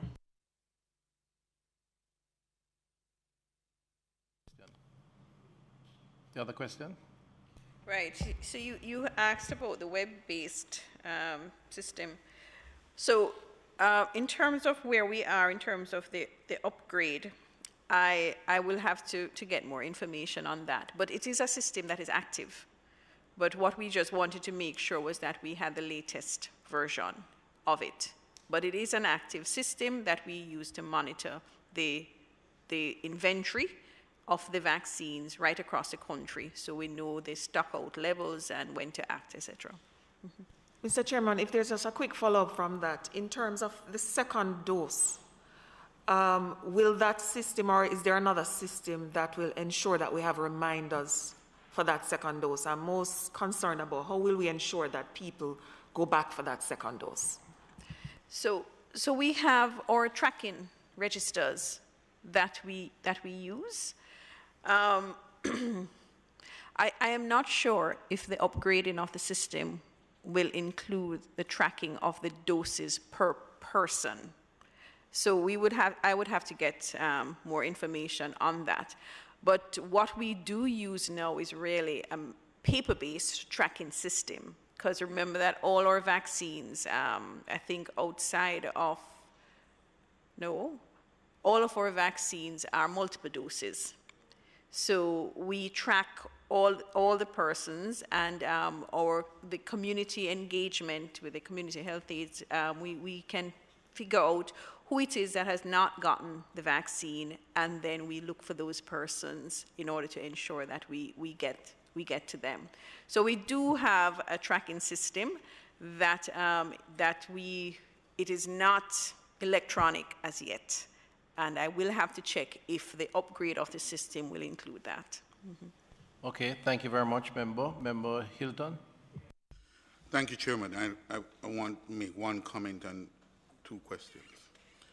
Firstly, Minister, the comment, your response to the question I asked, the clarifying question I asked, is not about ideology. It really is about how the system will work and how the monitoring of those systems, the twin tracks, will inure to the benefit of the population as a whole, and addressing other questions of equity and a number of other issues that I think arises from that double track approach. So I do believe that that is something that warrants a discussion in and of itself, not today, obviously, but I believe we have to come back to that to understand exactly how the system will work. So let me make that clear. My question is, I want to follow up on the question asked, particularly the last question as it relates to tracking, because I think that's going to be critical to the success of the plan, this vaccination plan, because a lot is implied in that about wastage, about how we monitor the entire system, and for effectiveness of the system. So I'm a little concerned that the tracking system is not electronic, because I think you're going to encounter a significant amount of problem in a system that is non-electronic, which exists today.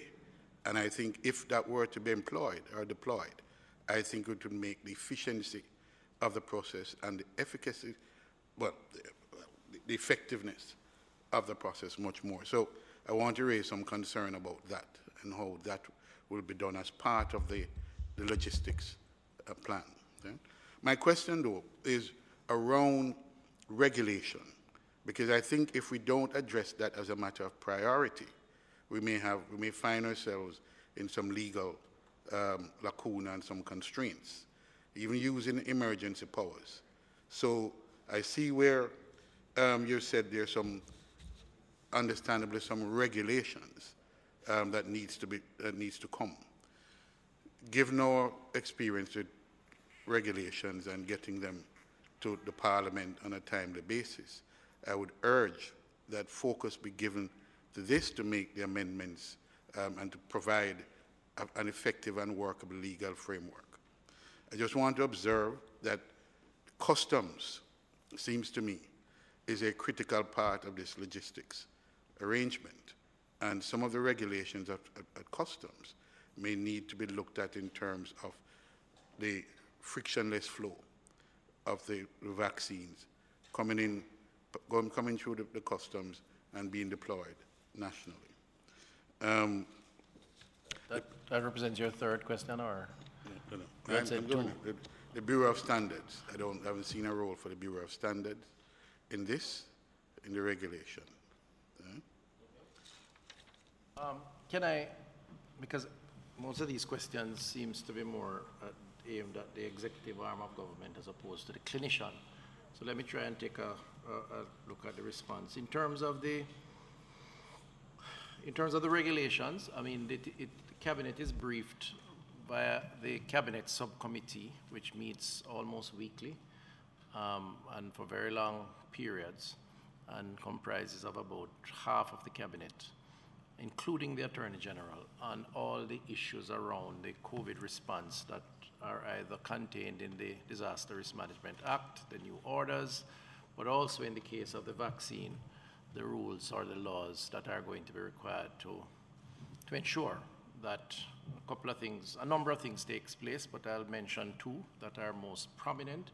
One is the emergency use, which countries by law would have to agree to once the vaccine becomes available. So there needs to be some conversation at this level or at our level. And the other is the indemnification for usage. There may be others, but the Attorney General is a critical part of this process. And so I assure the member that the regulatory framework to facilitate is being pursued on a parallel course. From the perspective of tracking, now the CMO responded, and I just capture what she said in another way, and that is that we are not, as a country, inexperienced in logging and capturing the data around persons who have been vaccinated or the immunization process. As you know, we have a rich history in that. The latest vaccines that we introduced over the last 2 years, I think, has been the HPV, which requires two dosages, and the system continues to work. Now, this is an opportunity, as far as I'm concerned, for us to enhance and improve that process. And I dare say that, and I'm venturing now in a sort of futuristic way, but things that you and I will have to contend with as legislators and others here, that, this whole idea of a digital passport, which is now becoming a very buzzword for international movement and international travel. One of the things that I think that COVID has brought on and will bring on is a rethink or review of how we deal with personal data around health, where up to this point we have been very committed to confidentiality of personal data. And I know in public health we guard that personal data zealously. I mean, it's a no-go zone in terms of sharing that information. So whether it's your HIV status or otherwise, generally. But what COVID is doing, I think, is forcing a conversation around the greater good and the need for access to information, even on a limited basis, to accommodate the normal comings and goings of individuals. And I think the whole concept of this digital passport, where persons, when traveling, can automatically almost be required to have a validation of their immunization status around COVID, is something that's going to take on added significance in the future, and is likely, I believe, to become sort of a norm as opposed to an exception, and therefore will have implications for significant legislative changes in terms of sharing of information of personal health status, even on a limited basis, to accommodate the health of a wider population, traveling and so on included. But from our perspective, we are committed to doing what is necessary, which is why we have the coordinating committee, and ensuring that if we have to deviate from what is the law or norm, then we'll take it to this level and to Parliament to ensure that the country is seized with it and that this committee will be adequately briefed. The CMO could comment on that if she wants further, but I want to just speak to the first point you raised around the private and public sector and the issue of equity. And as you know, member, we are committed to that. And from a government perspective, that is our mandate, to ensure that all who cannot afford will still have access. And that will not change with the private sector's initiative to source and to put some of those supplies into particular categories that they are going to pay for. I don't think it hurts the process at all. I reiterate that I think it will enhance the process, particularly given the need to get as many persons as possible vaccinated to achieve the status that we all seek, which is the herd immunity status. So I can reassure you that there's no chance of persons needing the vaccine not being able to get it because of the private sector's engagement. Indeed, I think the private sector's engagement should enhance the process. But there are still conversations to be had. And maybe what I'll do is probably ask for a member of that body to come to this committee and we have a conversation, because I do believe it's important to ventilate and to ensure that everybody is on the same page. So I'll follow up on that also. All right, Seymour, you want to add anything to that? Just allow me one point, and I'll leave. I'd raised elsewhere the issue of security on the plan itself. As I go through the plan as is, and I accept that it's interim, that the issue of security should be addressed within the plan. Right.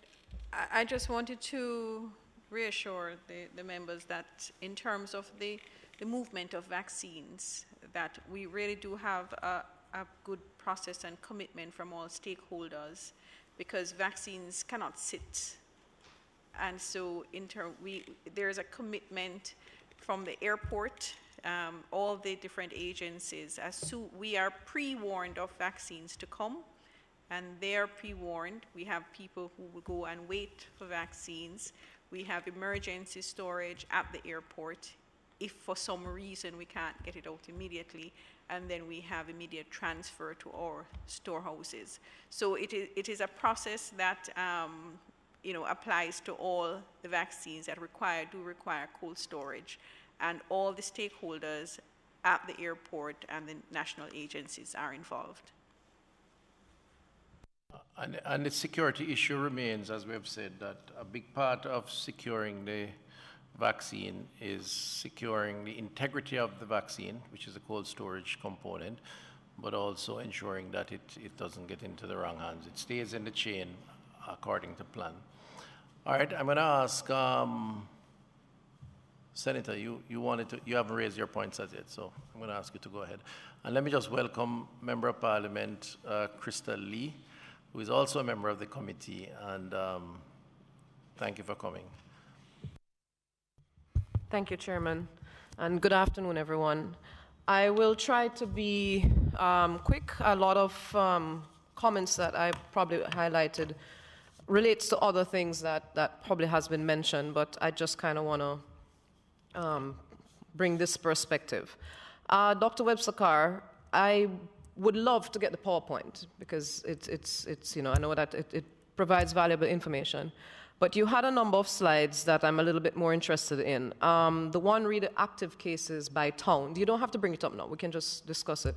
Read active cases by towns. And what you saw was that it's essentially, it's a center, it's a capital, it's a main points of people gathering, et cetera, et cetera. And so I would suggest that maybe we use this valuable piece of information as points of intervention.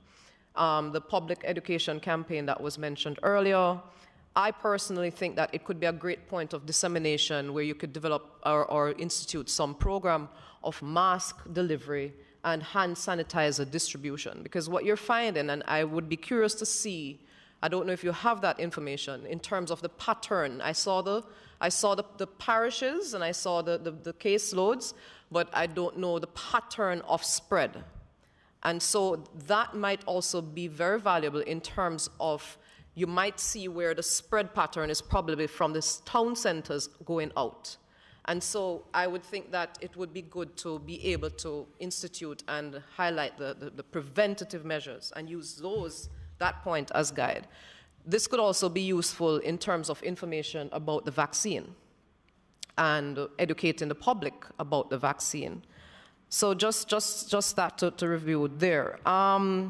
Regarding Now, okay, so let me just go back a bit in terms of COVID management itself and the fact that, just quickly back to Dr. Webster-Carr, the gender difference between female and male, and more rates amongst female initially, but more deaths amongst the male, I think is, as you rightly indicated, is a culmination of the male health-seeking behavior patterns. And so, again, we are seeing that to effect on death rates, we can also target information and resources to males and barbershops, where men gather, so to speak. They're not gathering now because of social distance, but points of contact on buses, et cetera, et cetera. I think that is a point where we can have intervention targeted. And the private sector, I think it's a good point of contact for them in terms of intervention. And diaspora groups, et cetera, can be doing mass donations. And you have pickup points there. You have distribution points in these town centers. And I go back to just the fact that this is where the cases are propagating. Next, quickly, the whole management of COVID, and we're dealing with an antiviral infection. And yes, there are specific targeted immunological fights and modes of action, but more and more research, and of course, I can say that I know healthcare and dealing with your immunity. More and more research is showing the effectivity of vitamin C in high doses.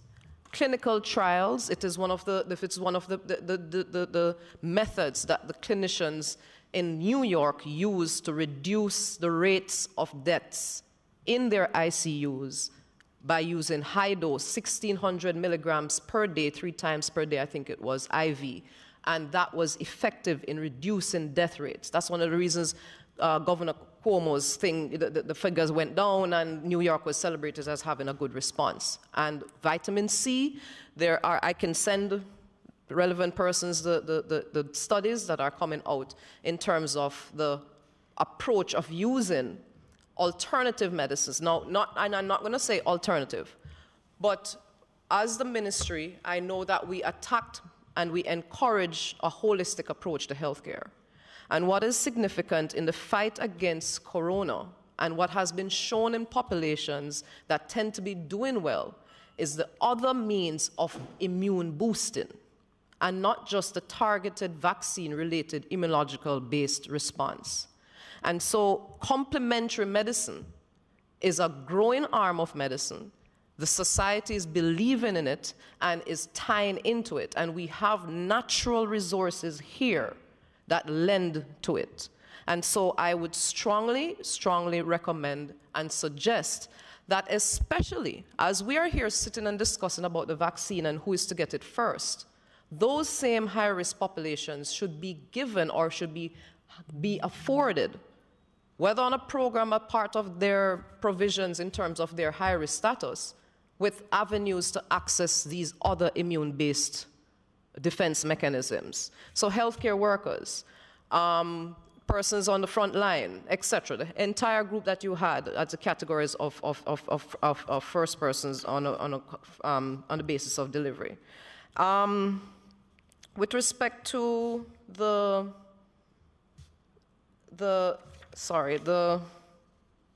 vaccine itself now. Okay, so the vaccine for me, I am very much aware of its effectivity, et cetera, et cetera.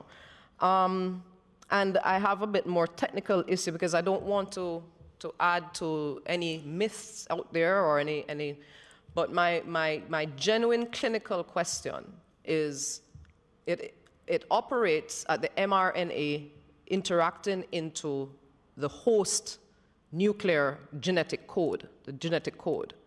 And for me, one of what I remember with my training, in high mitotic states where cells are rapidly producing, so in the fertility centers, in the ovaries, in those reproductive sites, you have to have and see the effect, especially at those sites, because of the turnover, and you're affecting the genetic code. And my concern, genuinely, is its operation at that level, and my concern is the time of trial. We have not gone through a time period. That's what I remember as vaccines requiring in past 15 to 20 years trial time, et cetera, because of the impact that it may have at that level, because that is how long it naturally matures. So that being said, I am very aware of the advanced technology that has been used and the fact that we are likely going to be required to get on board with this vaccination plan, et cetera, and it is the best way, using medical advance, et cetera, to effect a national response. But I am trying to emphasize the fact that we have alternative methods, cheaper methods that can be incorporated towards the targeted high-risk populations and towards the personnel who are actually on the front line, and also those directly in the hospitals who are being treated for it. So those are my initial comments, and I significantly would also, there was one other question. In terms of the vaccine distribution, I think that all things considered, we want, for me, education is paramount. Education and keeping the population educated is paramount, especially at this time. And so in that categorization of who first may be privy to getting the vaccine, I would definitely consider teachers and students, especially who would be sitting exams, so that we give those populations priority as we would other population groups. Thank you. Thank you very much. Is there a comment to any of what was said? A question? Anyone? I think it's very important that, Minister, that there's a clarification presented by the clinical team on the whole issue of the vaccine, the RNA vaccine. So the application of the RNA vaccine. I'm going to ask the CMO to provide that clarification. I was actually going to speak to the agenda for the next meeting, and it's quite obvious that vaccines are going to have to occupy some more time and space. If you think the clarification is necessary now, yes, it's necessary. Yes, Chairman. I'll ask her to do, now. and then we will have to look at a follow-on and a follow-up. Go ahead, CMO. Well, the first thing that I understand the concerns, and certainly the concerns may reflect the concerns of many persons. Just to say that first of all, the mRNA vaccine does not contain live virus material at all. The mRNA also does not enter into the nucleus, which is a part of the cell that is really responsible for the reproduction of the entire genome or genetic set of a person. Okay, so for my clarification, where does it do the modification? It does not do a modification. It is in the cytoplasm of the cell. You know, taking me way back to cell physiology. But remember that the Golgi apparatus, and I hope I'm not saying it wrong, Michelle, but the apparatus that for the reproduction, for the manufacture of the protein, lies on the outside of the nucleus. So the actual production of the protein occurs in other cell organelles in the cytoplasm of the cell.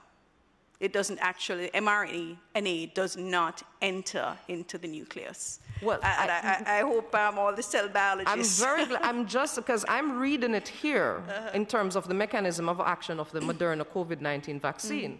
And it says it enters into the host cells to allow for the spike antigen to be expressed. Enters into the cell. Yes, and so maybe my error in that respect, but my point still obtains in terms of if you're going to be it's how vaccines work. And my concern is at the fertility level.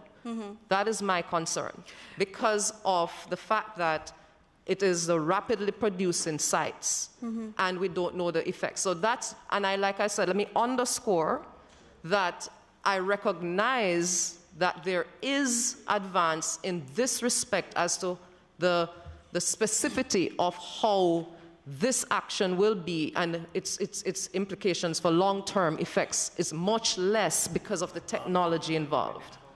Can I just say that I think you want to respond quickly? Turn your mic for me, please, CMO. Yes. So your impression, of course, that it enters into the cell is correct, and that there is production, but it does not enter into the nucleus of the cell, which is where we have replication of DNA or RNA material. So your own body's DNA, RNA that is contained in the nucleus of your cell is not affected. Minister, yes, if I may. Remember, you want to just comment on it? Yes, just on this particular one. My understanding accords well with what the CMO says. And you know, we don't always have to share the same thing, but she's on the right page, and I do agree with her based on the scientific information that's before us. I think that this is a very important discussion, and I thank the member for raising it, and the CMO and my colleague for responding, because one of the things that we're going to have to tackle in a significant way over the next weeks into months is the whole issue around the stigma around vaccines, the potential, the perceptions around its negative impact, you know, we have to be very, very transparent about it, very open. We have to facilitate as best as possible understanding, and you know, this fast forward my own thoughts into the next meeting, where I was going to suggest to the committee that we have a conversation around vaccines and, you know, place a historical context around it, because Jamaica does have a very, very strong, long history, tradition of immunization. In fact, our Human Development Index, which we rank fairly well on, generally speaking, vaccine is the sort of foundation supporting that. We have eliminated polio, and I could go on and on and on. So I think there may be an important conversation to be had, CMO and team, where we do a little historical overview. It's sort of a start of the communication process, but start right here. And I think the next meeting, I'd love to see a 15 minutes or so just to give that overview and to go into some of those things and to look at the pros and the cons and so on. So I'm going to recommend that for an agreement, hopefully by the committee. And I see everybody nodding their heads, so I think we could put that on the agenda.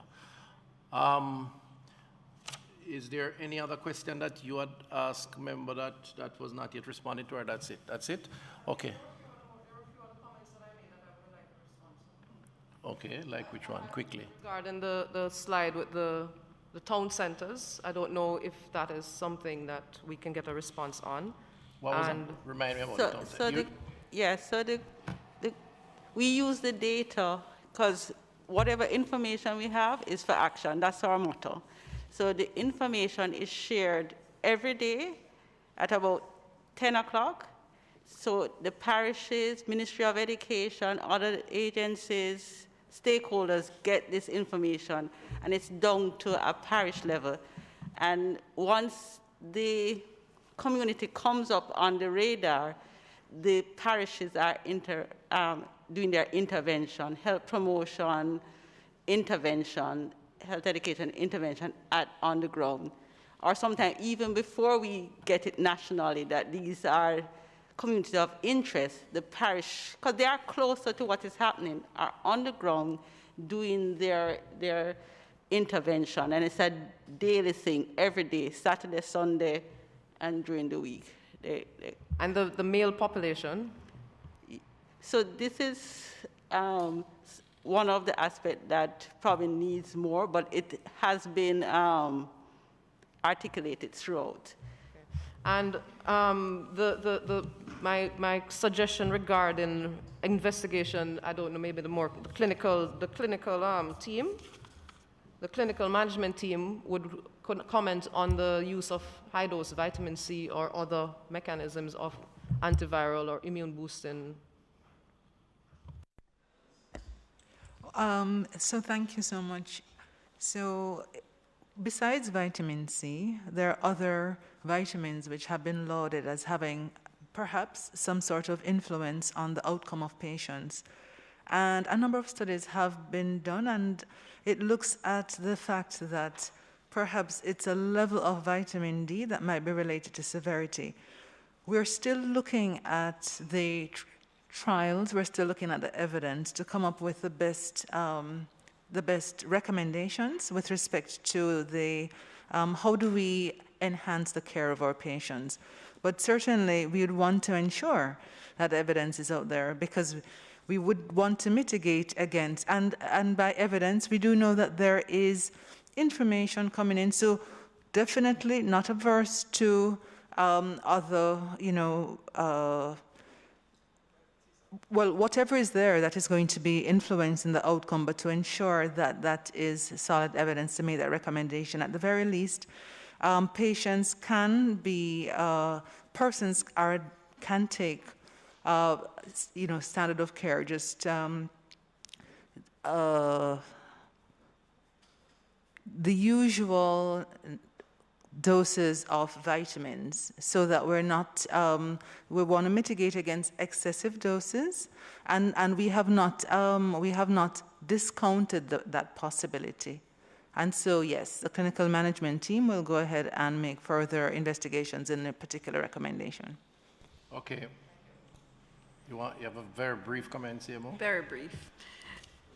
Just to say that, persons have brought it up. I mean, certainly there have been questions in our press conferences about other immune boosting efforts that we should be advocating. And as a Ministry of Health and Wellness, we certainly do advocate for persons to boost their immunity through healthy diet and exercise. And in terms of the specificities in terms of the use of vitamin C, certainly there have been studies, there are studies that are undergoing. There are not very many studies, at least I have not seen any that has concluded. So I think the conclusion of those studies are to come. And so we await the outcome of those.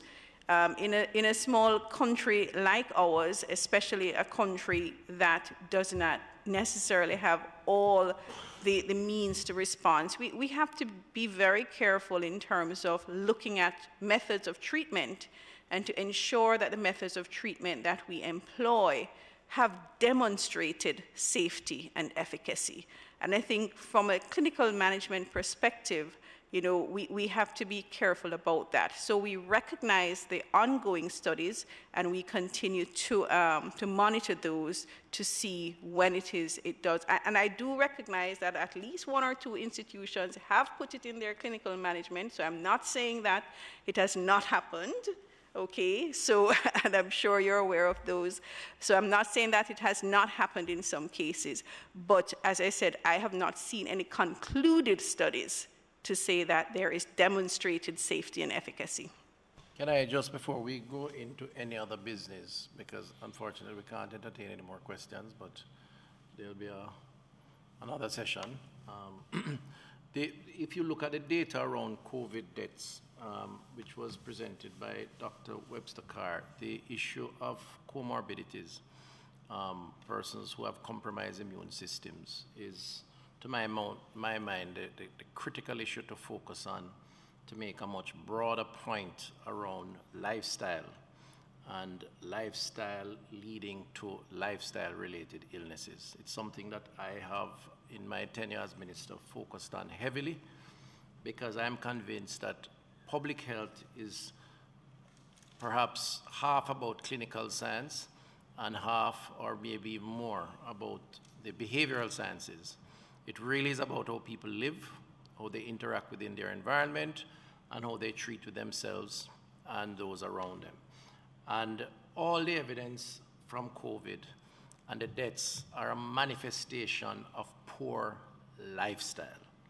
And so when it comes to vitamins and supplements and eating fresh, as I sought to promote yesterday in Mandeville when I visited the market as part of our pop-up visit, it's really about how do we get Jamaicans to use the COVID experience to change their lifestyle. You know, instead of preserved foods, trying to go for fresh, doing the half an hour per day exercise, doing your regular checkups. It is a critical part of what I hope will be a teaching moment out of the COVID experience. And I would prefer to focus on the more general principle of boosting immunity through lifestyle practices, which I know has to be learned, and it requires some sacrifice because we're used to a particular way and we have to adjust. And hopefully coming out of COVID, we wrap policies and programs around that to get Jamaicans to strengthen themselves, because today it's COVID-19, next year it'll be COVID-20 or something else. Yeah, God forbid, right? We don't want it. We're not bringing it on us, but that's just the reality, whether it's the flu season or it's dengue or it is something else. So I really think that that's where the focus ought to be. And we have a role to play clearly as legislators and as policymakers, and we will have to use that opportunity to push that more. A very brief comment. Thank you, Chair. Thank you for allowing me. Just a very brief follow-up comment, so that in terms of the PR campaign, and this, as Minister just indicated, the focus on lifestyle, what I would personally love to see more is included in the PR campaign and probably incorporated in the one with the vaccines, is that there's information also around these other methods. And educating, okay, so you have the persons who can go to the supermarket and choose X, Y, and Z to purchase this option. You have persons who don't have that choice. And those are the most vulnerable. And making it common everyday practice and availability for them to choose and to know what the healthy choices are. Ginger, turmeric, the lime leaf tea, etc., those things we need to also incorporate in our public health campaign to make it accessible to the very, very most vulnerable. Thank you. And I just say that we are doing that. The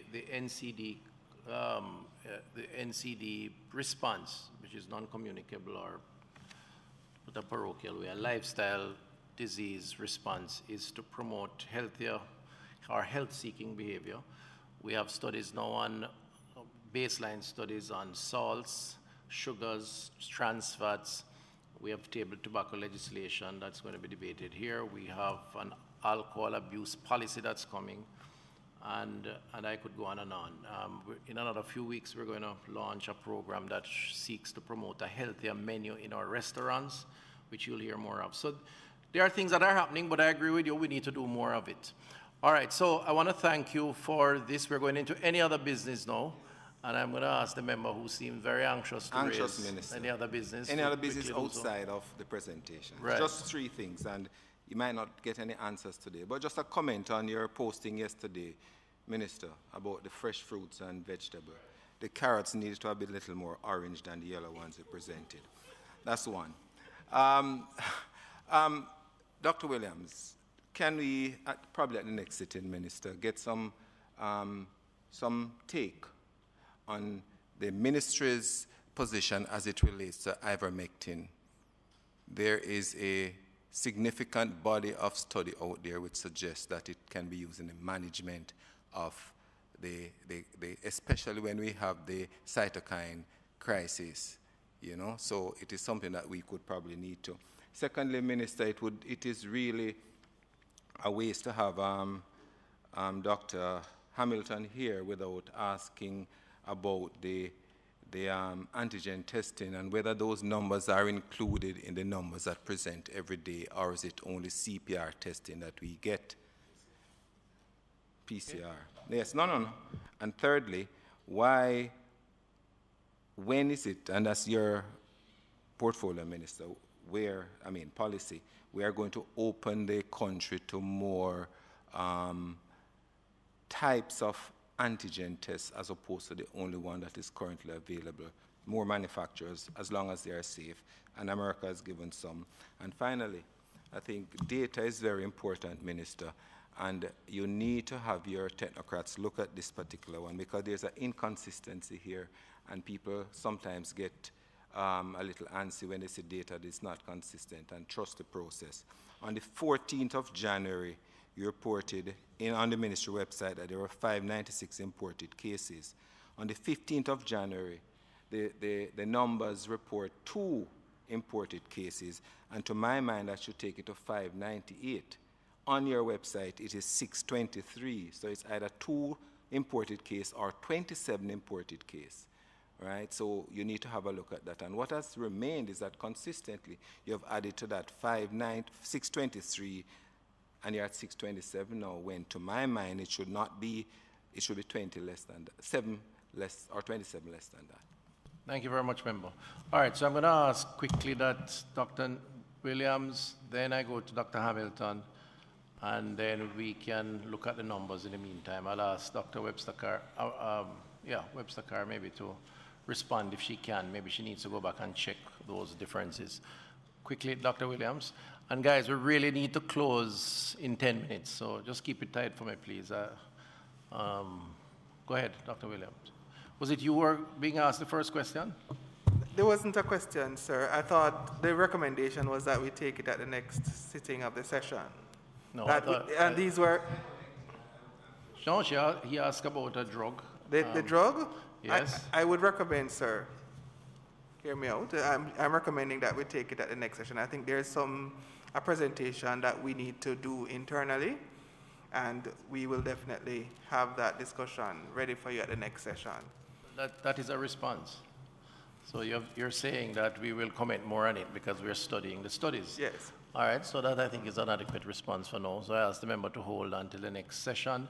But it's a recognition of your concern, which is positive that we're thinking alike.